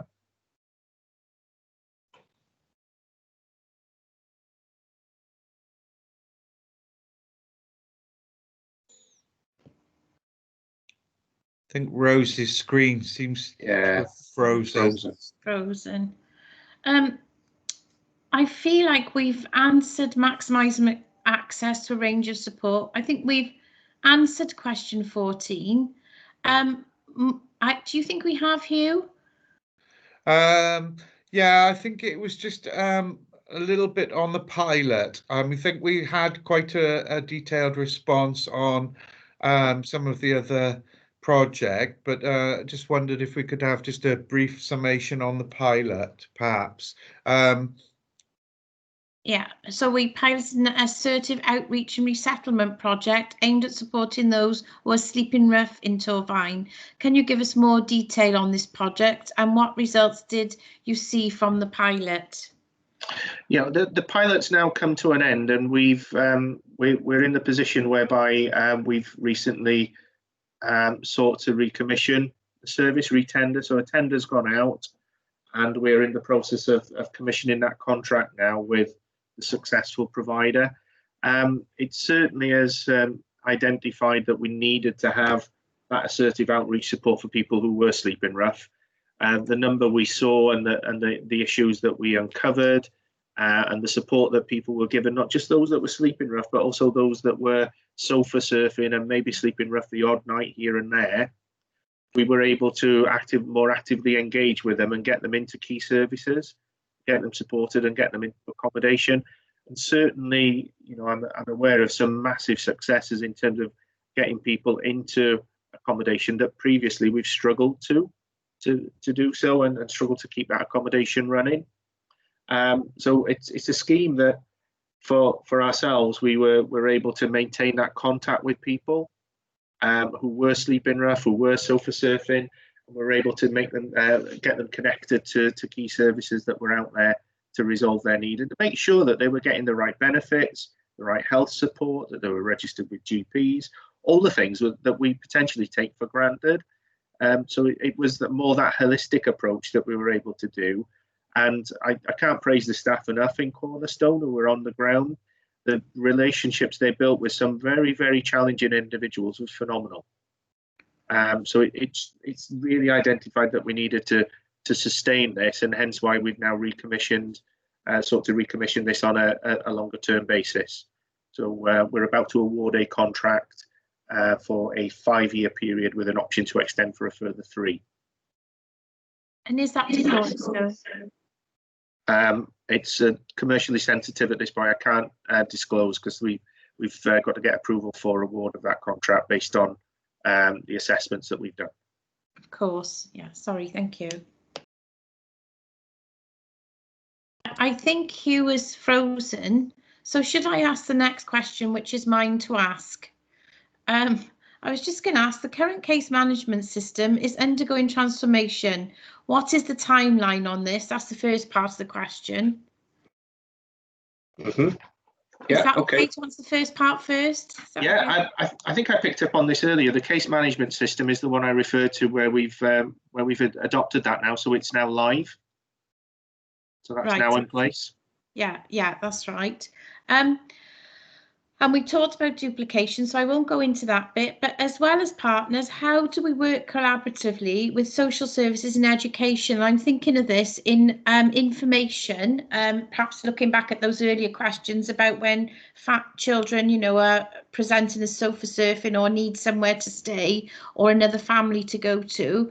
I think education holds a lot of this sort of information, and also on a very proactive level, we could be doing preventative work if we work more with education and social services, or is it happening already? It's happening already. We've got, there's a worker within the youth service. Oh, I am awful with names. I can't remember his last name, but his first name's Gavin. He works with schools and goes into schools and provides sessions with young people around housing, support, all sorts of issues that are interlinked there. We've got very proactive discussions with the youth service around funding that they have to tackle youth homelessness. Now, this was provided about a year or so ago, and what we're looking to do is to develop those connections with schools to try and identify those young people who are more at risk of becoming homeless. So it's those different trigger points that the schools have around the NEET agenda in particular, and how we can use some of those mechanisms to actually identify those children who potentially at the age of 14, 15 could be becoming homeless at the age of 16, maybe 17. So one example that we look at there are is where individuals have disengaged from school process. That could be a trigger that there could be a homeless situation in the past. We also look at whether those siblings have previously come through the system. Yeah. Any youth offending background, any offences that have been committed, all trigger points that identify to how we work with them. Now, this forms a part of the work that we're doing in terms of the phase 2 homeless plan to a certain degree. It tags neatly on the edge. And again, I seem to use COVID as an excuse in many respects of late, but one of the things we were doing prior to COVID was having very, very pointed discussions around how we needed to take this forward in terms of a service workshop to develop some of the pathways. And we've picked that up again with the youth service once the restrictions eased a little. And we're working on that pathway now as part of the overall homeless plan as to where agencies fit and how we link in with education. There's a lot of work going on across Wales on this. There's a lot of best practice out there. There's a lot of very simple frameworks to follow, which are basically follow people through from looking at education and support at the very front end, through to those early interventions, through to those more light touch interventions, through to the more intensive interventions that go through, all in all, trying to get people through the system and not to fall out of the system, to get them back in. There's a number of other things that we're looking at in terms of opportunities that are there. So we were looking at across the Gwent area potential bids for lottery funding, which was delayed again due to COVID, but is now back on the agenda. And I've got a meeting this afternoon with Gwent colleagues to look at what we want to prioritise going forward. And this may well be one of them around youth homelessness or linked to that, in terms of providing apprenticeships and opportunities, greater engagement, looking at work with schools in a different way. So there's one option that we may consider, and this is subject to all authorities agreeing. This is potentially around a scheme that's delivered in Australia, which is in a city called Geelong. And in Geelong, what they've done is they've fronted up a lot of services in schools to support young people. They had a particularly acute problem with youth homelessness for whatever reason, and they put in very specific support mechanisms for young people. And what it delivered was a significant reduction of around 50 to 60% of youth homelessness. Don't hold me to that figure. That's what I recall from sessions I've been on around Geelong. So that might be something we want to pursue as well, but it would only really work on a wider Gwent footprint. The volume that we see wouldn't be that great. So we would have to partner up with other authorities if that was something that we saw as a key priority. So there are a number of things that we're doing, so it's not lost. Thank you for that. I just wanted to say that there's a whole area there that perhaps could be in a directory of people who could work in schools services, and lots of different agencies do that work. It would be great to know if you could fit something tailor-made to several individuals or one individual in each school. So that's for interagency working a bit tighter, I think, and to have a knowledge of what's out there. But that sounds exciting, and I know what you're on about the Australian work, because I've worked in similar projects which looked into the way that Australia works with children who are on the edge of exclusion in the past. Thank you for that. Okay. Okay, thank you for that. I'm coming in here because we seem to have lost Hugh for a while. So we're looking now at the appendix for the Gwent homelessness strategy on page 31. And Hugh had actually posed this question originally, which was about the vision. Everyone in Gwent has a home to live in and the right support if they need it to lead a fulfilling life. Is this vision ever achievable? We're halfway through now the 4-year strategy. So do you think significant progress has been made into achieving the strategic objectives? And are those 4 priority areas still appropriate? Thank you, Simon. That's a very, very good question. I think we've certainly chipped away at it. We've certainly made inroads into what we want to achieve. Are we ever going to achieve that overarching aim? I think that is a very difficult question to answer. I think we can only do so much. It does require a whole system approach, and that there are wider agendas that need to fit in here. And I don't think at this stage those agendas are all married up and aligned to actually get us to the point we need to be. That is going to take a significant period of time. I think a lot of the aspirations, a lot of the phrases that are within that document, on the strategy document, are very aspirational. Whether they are achievable are dependent on a number of factors, and I think that the overriding factor is, for me, is we have an overwhelming demand for housing across the UK, across Wales, and across the borough. We've got a significant number of people on our waiting list on the Home Seeker scheme. We have a low amount of land supply available, as I mentioned earlier, and to satisfy that whole need is going to need a monumental and systematic change in approach across a range of agendas.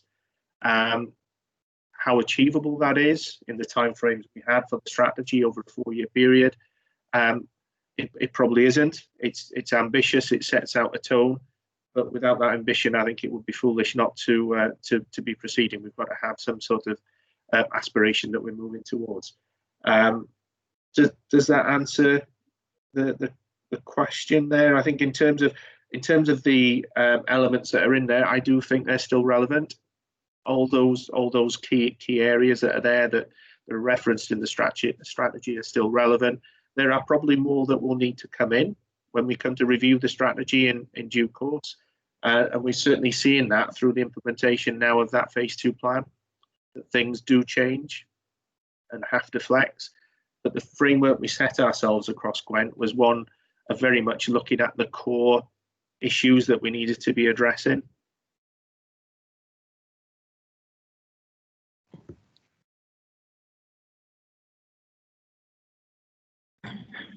You're muted, Veronica.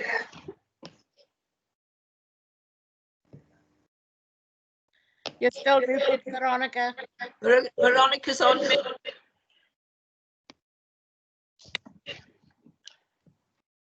Sorry, it moved. Can you hear me now? Yes, Veronica. It keeps moving. I can appreciate other people's problems. I was just saying that I've not seeing us nodding our heads. We're all very much in agreement with what you're saying, Simon, and we do appreciate this is aspirational. Given the current climate as well with COVID, trying to achieve some of these is obviously going to push some of the plan backwards, but those strategies are there. And I think it's important that they've been recognised in this document and will help to lead the way forward ultimately. So if everyone's in agreement with that, perhaps we can move on to Janet's, which is on Appendix 2. The second part of the appendix. Simon, are there any areas within the action plan that have seen little progress, or are significantly behind schedule. Are there any areas within the action plan that have been significantly impacted as a result of the COVID pandemic? And finally, would they be no longer appropriate, or are there areas which may need to have a more urgent action taken? Just the last point, in terms of the urgent action, I think the urgent actions are within that phase 2 plan that's come in, as that has to be our priority now, given the changing landscape that we're in, the demands that we've seen and the pressures that we're under. That has to be our key priority at this particular point in time. The action plan itself was always one that was going to be a living, breathing document. And it's something that potentially as a steering group that we have across the local authorities, we may need to be reviewing this sooner rather than later, given the position we're in. But we're firmly caught up in the sort of the whirlwind around COVID and the phase 2 plan. And with everything else, the guidance that Welsh Government issued, there is a phase 3. And we have asked what they are thinking of around phase 3, and that does slightly concern me. So I'm part of me is reluctantly waiting with bated breath as to see what Welsh Government directors on next, because that may well change the direction of that plan going forward. Are there elements that are behind? Yes, I think the engagement that we spoke about earlier and the collaboration with some different organisations out there are behind the game line. I think particularly health and probation are historically and currently still difficult to engage with, and to get a positive direction and steer side on certain elements. Other elements much more simple with them. For example, I know at one point we were having, or I was trying to have discussions with health around available accommodation they had that they'd no longer any use for across Gwent, and other colleagues were trying the same, and it just was not a dialogue they wanted to have. Now, we could have that would have met housing need and delivered some outcomes for them that they were desperately trying to achieve. So that is something that we're probably behind the 8 ball on, so to speak. We're really struggling with some of that engagement. Having said that, some of that engagement is improving again because of the COVID, the pandemic, and the needs that are there. That would be my primary concern. Other things are pretty much moving along at a nice pace, and we have things in place to actually be delivering on them within the timeframes that we've got. I'm not overly concerned of anything being missed. There are things that we probably need to pick up and revisit, and I think that we're well on top of the position we are, certainly in Torfaen. I can't speak for the other Gwent authorities, but certainly on our local actions, we've done as much as we can and that we're required to do at this particular juncture. Perhaps this could be a recommendation of a better and improved dialogue on the health issues that you think. I think that's vitally important, and perhaps if I have to leave the meeting, that Rebecca can note this as a possible recommendation.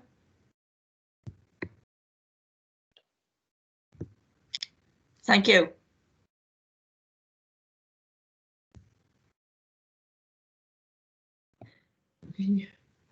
Thank you, Councillor Jones. Sorry, can I just come in quickly? It appears we've lost the chair at the moment. Yeah. So can I ask, is there another member that would be willing to chair? Perhaps Councillor. Perhaps Veronica. Crick, although you've, Councillor Crick, would you be happy to continue to chair the meeting at the moment? Yes, that's okay. Hopefully he'll Lovely, come thank back you very in. Hopefully, He's quite a bit to say, hadn't he? It looks as if it's now my question anyway, which has really been answered, I think, by Janet's question.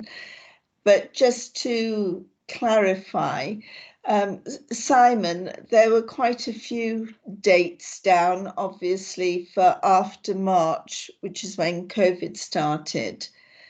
Do you do you have now, and I think you probably do from what you were saying earlier in terms of your revised plan, do you have now a list of those areas that you feel you've got to concentrate on and then come back to those in the future, which really can't be dealt with now because they've become less important?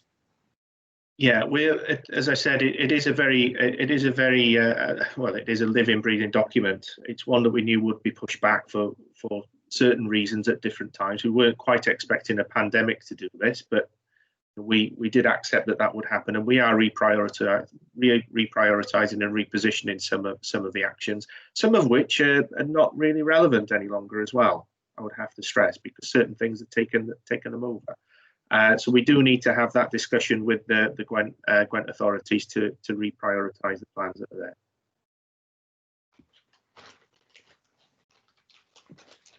Right, thanks very much for that. Janet? No, Yes. sorry, it's Rose now. Yes. Would you like to come in on question 19? Yes, thank you, Chair. This is referring to Appendix 3, and it was originally put down by the Chair here. Reduce dependency on a temporary accommodation, provide additional resources to sustain secure accommodation through additional payments, July 2020. Requires revenue funding from Welsh Government as per bid, £75,000. Has this been successful in securing this funding? I don't know whether you've already answered it or not. No, I just touching on that plan. The figures that were in there were requested by Welsh Government when we drafted that plan, so it was easy for them to reference it within the bid document that we submitted. Right. We were unsuccessful in securing that funding. However, Welsh Government have since that date launched a well, there's two things they've done. They've advised us that the original £10 million of funding could be used to undertake that work, so we could access that fund for that purpose. And secondly, for private tenants who are affected financially due to COVID, i.e. they've not been able to pay their rent, there is a loan scheme that Welsh Government have established of about £8 million that can be accessed by tenants through the credit union. So hence why we weren't successful in that bid for that funding, because there are other pots that are being made available. I'm disappointed in that, because the resources we use are used in a much more creative way to prevent homelessness, rather than just a pure loan. And I do find that a loan with a percentage attached to it could create some financial hardship if that loan rate is very low. So the offer we give is literally a zero option. So we pay the amount and an individual pays us back a certain level of that figure. Can I ask, Chair, are you in conversations with the credit union to get them to think along your lines? It's very much a flat scheme across Wales. Oh. It's a Wales-wide scheme. It's one that has only just been, it was launched last week. It is very restrictive in terms of who can be assisted, i.e. it can only be accessed by individuals who are in the private rented sector, who are financially affected because of COVID. It's not to help somebody who had got arrears before COVID. So it's not as flexible as I would like it, but it is what it is, and we'll work with it as best we can and make sure that people do access it.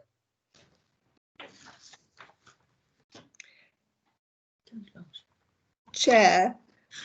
Yes, hi, apologies all. My computer just completely crashed, and I've only just now been able to get it back in and rejoin the meeting.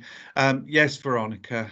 If I could ask, and it may be something that you really can't answer anyway, Simon, but do you feel that the private sector have been quite responsive and adaptable in terms of helping people themselves who have perhaps faced quite high amounts of rent that they simply cannot afford to pay because they've either gone on to furlough or actually lost their jobs?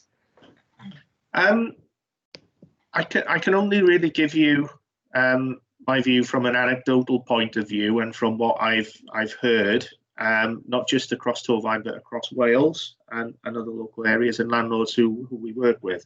A lot of landlords have been very responsive in that regard. They've been very understanding, but equally there have been tenants who have been quite difficult to engage with in terms of not making those payments and every last cent that they've got to pay for their living costs and not looking at their rental costs. So it's not been a two-way dialogue that's been there in certain instances. Torfaen's private rented sector is exceptionally low. There's not a robust sector in comparison to others. So is the effect there as great as other areas? No. The problem that we've got, the perfect storm we've got coming now, is that there are a number of individuals who are landlords who have got portfolios who may well be losing their jobs. That will result inevitably in those private properties potentially, and not just one household then being made homeless, but potentially the landlord and then the tenant. How that affects markets, how that affects house prices, how that affects a number of things, Lord only knows. But that is the element of the perfect storm that we're now faced with. We do have some really positive relationships with some landlords. So we do use some landlords for temporary accommodation, shared units, and they provide an absolutely exceptional service to us. Really supportive of the tenants, understand the things that are going on, and really work with us on a proactive footing. It is a very, very difficult sector in Torfaen. It is very much split, with very high prices within the Cwmbran area, rising prices within Pontypool, and gradually rising prices in the north of the borough in Blanavon we're seeing now. So we have got a very difficult sector to get into. We need to be working, I think, more proactively to work with landlords, and we are working on offers to landlords now. So we are looking at that as part of a wider picture, not just across Torfaen, but across Gwent. That's something that we want to push forward. But it is how responsive they've been. I think they've been as they can be. They have been really hammered. I have to say that, and apologies for using that word. They have been absolutely hammered because the tenants, they can't take action for rent arrears, and the notice periods have been extended, so they're left holding significant debt, and that is a real problem. Now you can understand then why Welsh Government have gone down the route they have with the £8 million and the loan scheme that's there, but that's a drop in the ocean when you look at Wales as a whole. It's a small amount of money for a big problem. It has been quite a fraught market at this point, but I think they've done what they can within a difficult set of circumstances.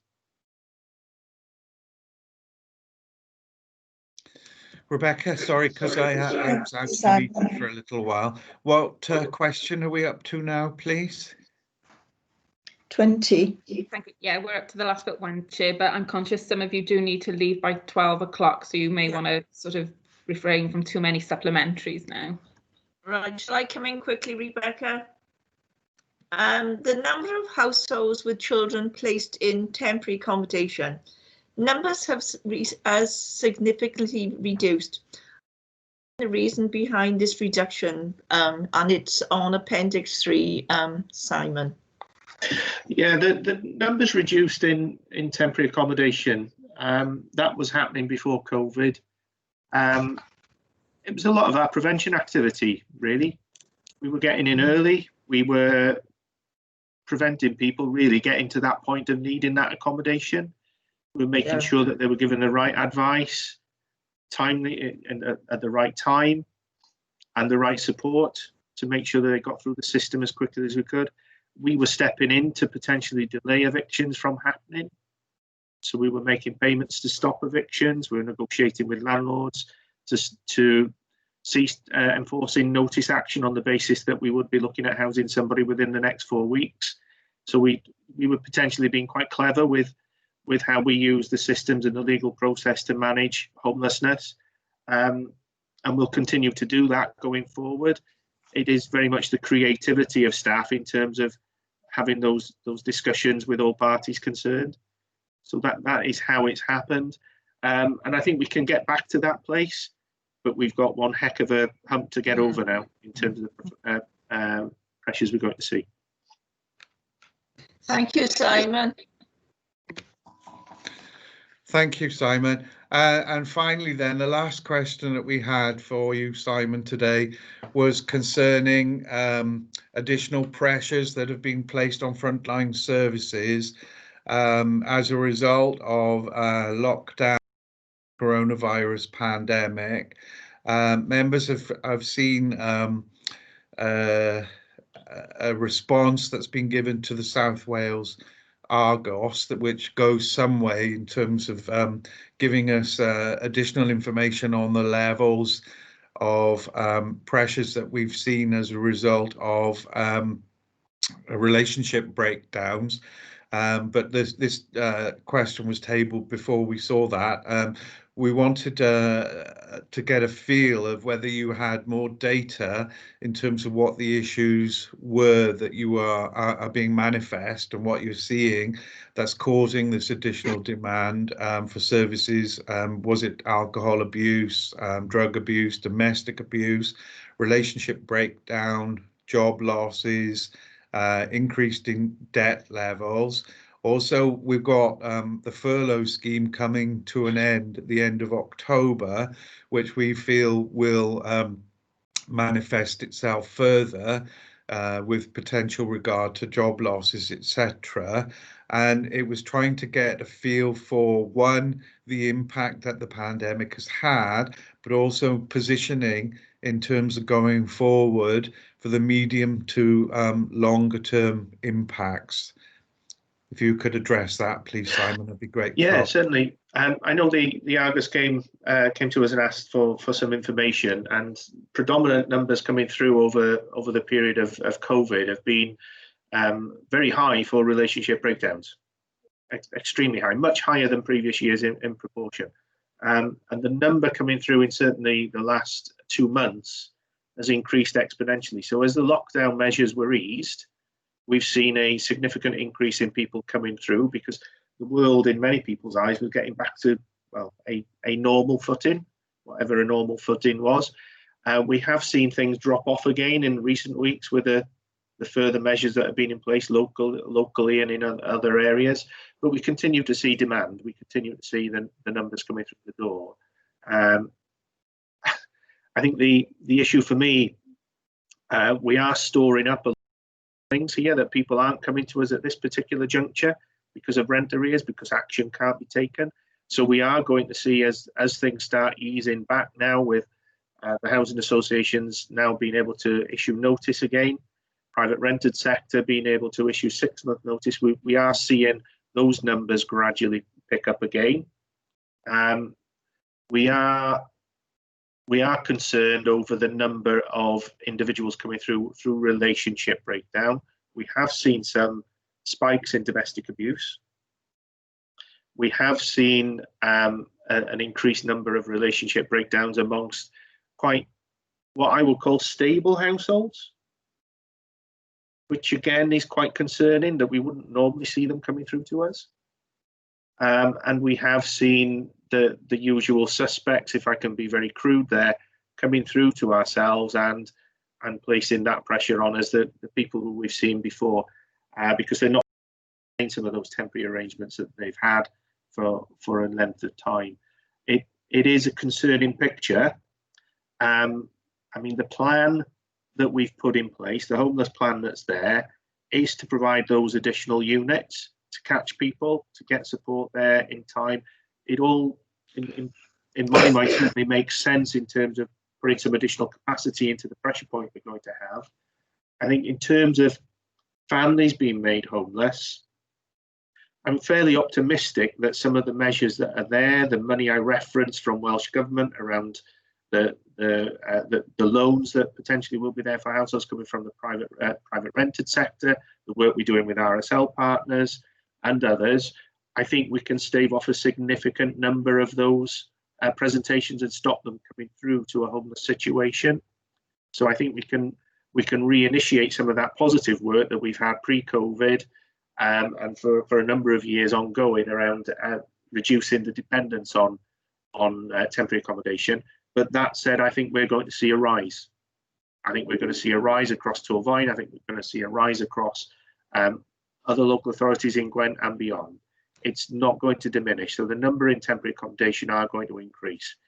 We've just got to be ready for that, and we've got to put some systems and processes in place so that we can try and get people through services as quickly as possible. Now, we're working on quite a tight timeline, because come March, the wheels is going to start to come back into motion very, very quickly, and we need to be geared up at that point. So we're working now to put things in place. So we've got some safety nets, as I call it, for those individuals who we can't stop coming through. But we have staff working in a uniform way so that we can make sure that we're stopping as many people coming over into that safety net as we practically can. So it's almost a short, medium, and then the long-term plan is to obviously refocus all those services in line with that plan, that homeless plan, that phase 2 plan, so that we can actually take things forward in a more positive way. Thank you, Simon. In terms of positioning where we are now and what we're hoping to achieve and deliver going forward, how well positioned are we with regards to budget implications and financing with what we're hoping to deliver? Are we still dependent on further tranches of funding becoming available from Welsh Government? I think we certainly are in terms of sustaining the position we're currently at, in terms of certainly those security services I mentioned, until we've got the other services in place. So we would ideally like to see some additional resources in place. Alternatively, we probably need to model some other form of provision that will help us manage that accommodation, that would be at a less cost to the authority. But there will, if that money doesn't come through from Welsh Government, we will certainly need to be identifying some resources that will be at additional cost to the authority. It's inevitable. Otherwise, we will be faced with potentially looking at placements outside of the county into bed and breakfast accommodation as they start opening again. We will be looking at losing a little bit of control over that, and people not getting the right support, and we won't be getting the right outcomes that people need. And will be causing more harm than good if we don't do that. So it's really watch this space with what Welsh Government provide going forward. I'd like to think that there will be some supplementary funding that they'll provide over the next year to enable us to do these transitional plans. Thank you very much, Simon, and thank you so much for giving up your time today and giving us such comprehensive responses to the questions we've put to you. It's very much appreciated. That concludes the formalized questions that we'd tabled for you. So thank you to the meeting today. Very much appreciated, and it's heartening to hear of the good work that's being done behind the scenes. There's obviously a huge amount of effort that's gone into this, obviously not just because of the pandemic, but prior to the pandemic as well. So on behalf of the whole committee, I'd like to thank you for coming along today. Rebecca, now that we've concluded the questioning, can I ask you please to remind members of what the scrutiny activity is for today, and we'll commence with formulating the recommendations.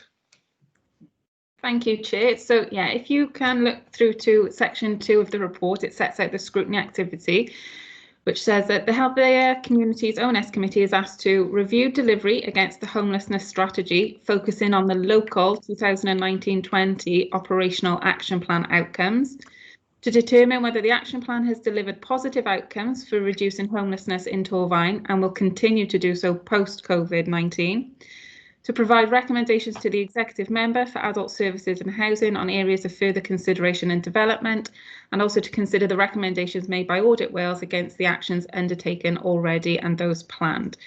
So members, would you like to, I know some of you have already formulated some recommendations, would you like to raise those, and before I go through any additional points that I may have picked up?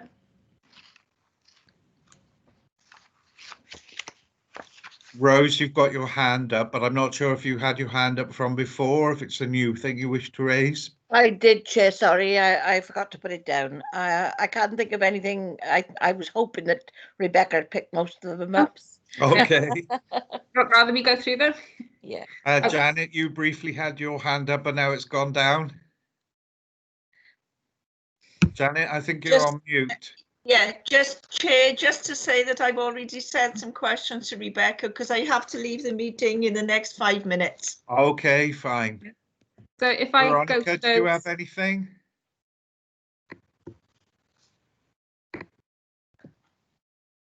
I was working very much on the basis that Faye had a lot of questions which she's already raised, and you have, Chair, as well as Janet, and I think they will formulate those and indicate just what we want to go forward with. I felt Simon was very good and very candid in his responses to us. Yeah. And that provides a good framework for working forward anyway. Yeah, I've got to say I was very reassured by the comprehensiveness of his answers and his breadth and depth of the knowledge and the actions that have been undertaken. And it was I was encouraged to see the collaborative work that's been undertaken. But what I'll do is I'll hand over to Rebecca now, and hopefully Rebecca can provide us with some of the things that she's picked up on as we've gone through the meeting. Absolutely, thank you, Chair. So if I go through the two, Councillor Jones, that you sent through, just in case you'd left the meeting already. So the first one was to recommend that that officers urgently seek funding, or the possibility of funding, and speak to their regional representatives to look at the appointment of a coordinator to cover all Gwent regions, to enable members to have a better understanding of who to contact and to provide a more joined up approach. So that goes back also to Simon's point on the slowness of providing benchmarking data in a uniform format. And there was also some issues around mapping of agencies and service. So I guess members, you sort of recommend that the potential for that overarching coordinator post be explored once again. So you're all happy with that? Yeah. A second recommendation then, Councillor Jones, that you sent through was to discuss with TCBC asset management and social landlords to have access to empty buildings, to refurbish them and utilise them to provide housing. I don't know, members, if you have any views on anything further to add to that. Rebecca, I think it would be a good idea to discuss with elected members, because they know their wards best, whether or not there would be any land availability within their wards that could possibly be utilised, or to the officers that might not be aware of it. Okay. Councillor Seaborn, you did also raise an issue on with regards to members as well, about links for signposting. Yeah. Brought up about the CoStar, and so officers providing you with specific links so that you can forward that out to your groups and community. Well, all members can forward out to their groups, yeah. Yeah. Okay, yeah.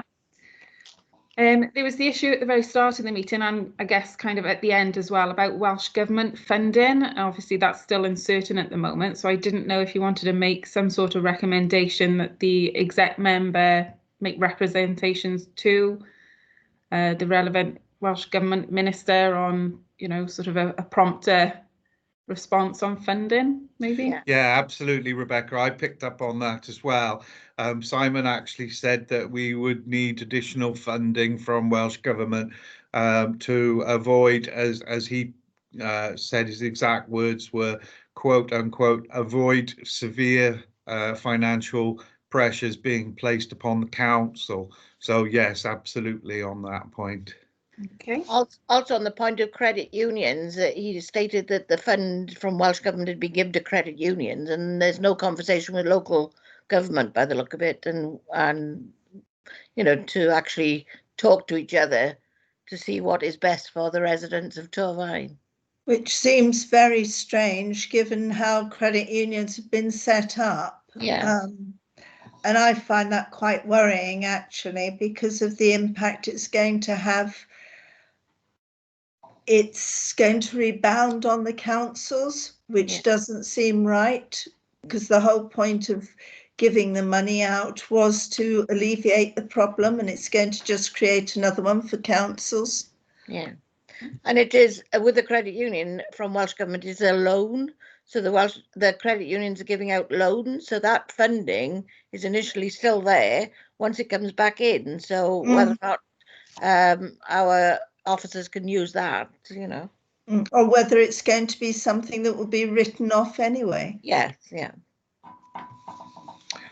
Okay, thanks, Rebecca. I did pick up on a few things as well. The funding we've mentioned, the signposting you've mentioned as well. So we've got that. The one thing that came out, which I thought was encouraging and positive, was on question 9, when we were looking at levels of disengagement. This new case management system that had been set up was Torfaen led across a number of authorities, and I think it's noteworthy. We should put something in the report to recognise that. That's not necessarily a recommendation as such, but to pass, you know, feedback back about the excellent work that's been done on that. So that's more noteworthy rather than a recommendation. Yeah. I think too, we could say there, Hugh, that we feel that that's the sort of action that does need to be taken. Yes, and that generally the local authorities do need to look at working together in this framework much more coherently than they have done in the past, because that is what's moved this forward, that coherent working together. Okay. I mean, Simon was quite detailed in his response on that, and he recognised that there were undoubtedly benefits to be derived from collaborative working amongst the differing authorities, whilst he recognised there were differences as well in approaches because of specifics. I mean, he mentioned Newport and the asylum seekers and so on. There definitely were areas of commonality. So yes, I would totally agree with that, Veronica, that there would be benefits that we can see and derive from collaborative working.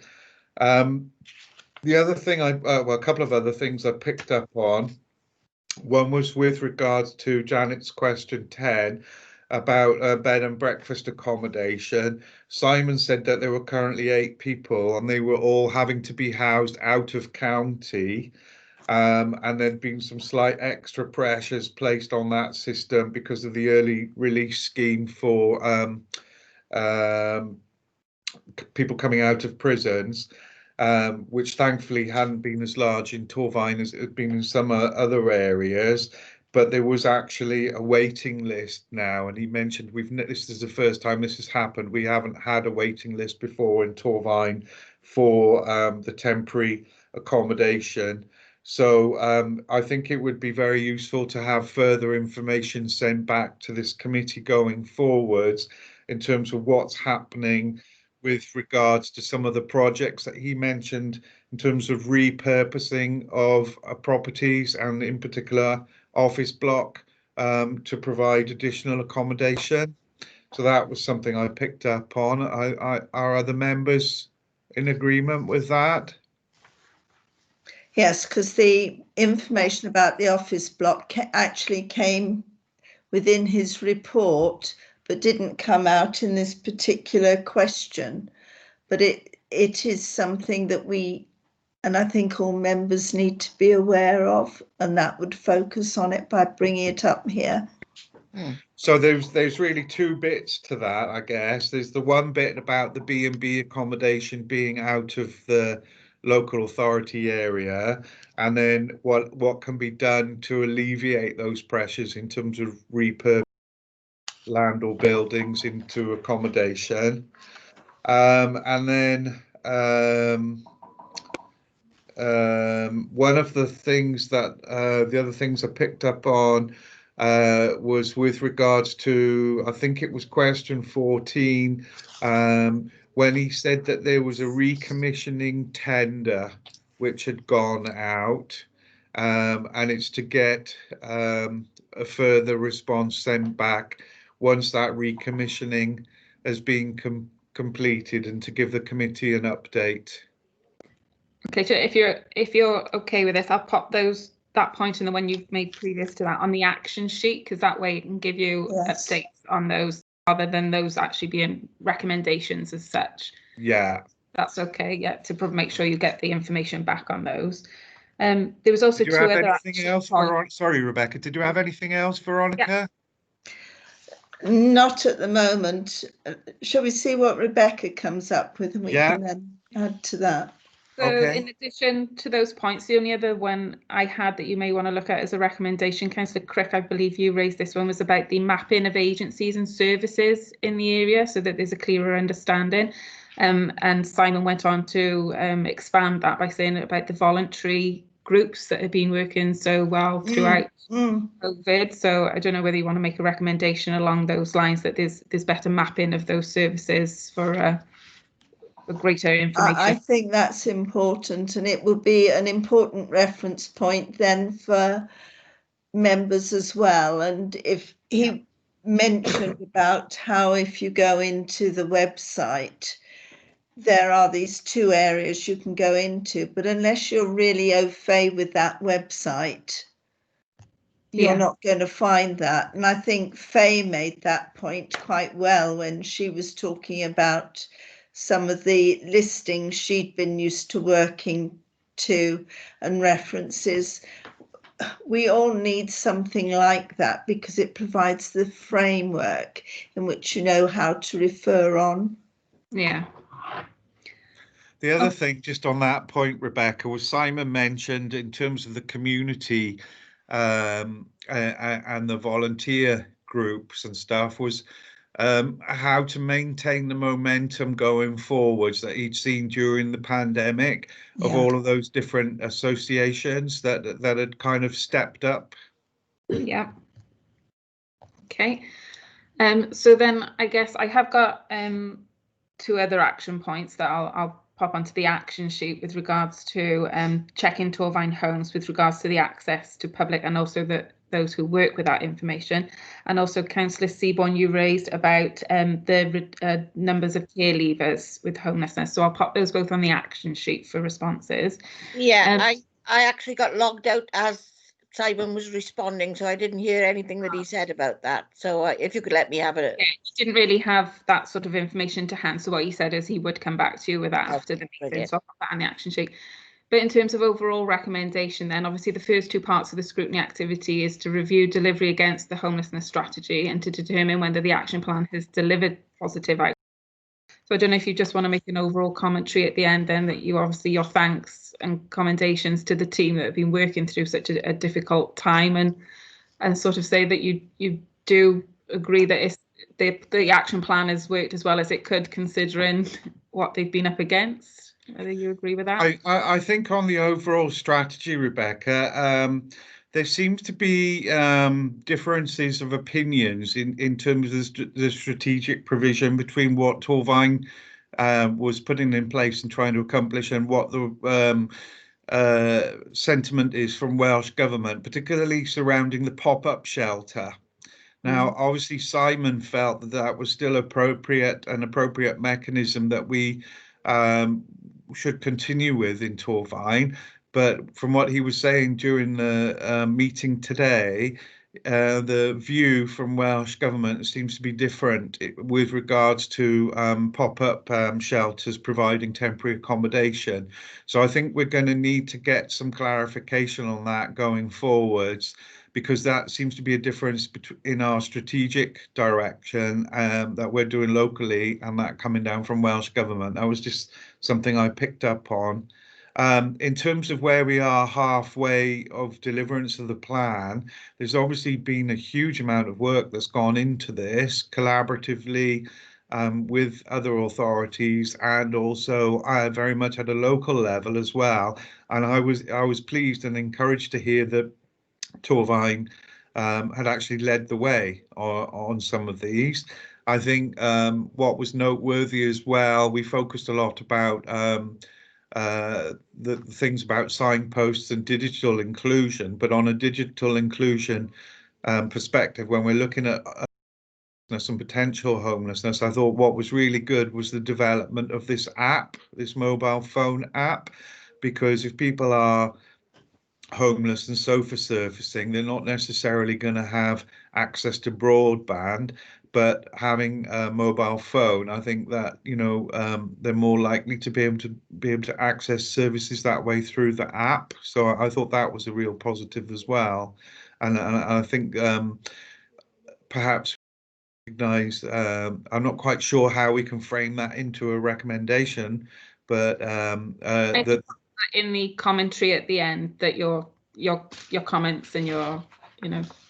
But I think the development of the app will also help us in terms of delivering on our strategic plan going forwards as well. But I do agree that there needs to be better signposting.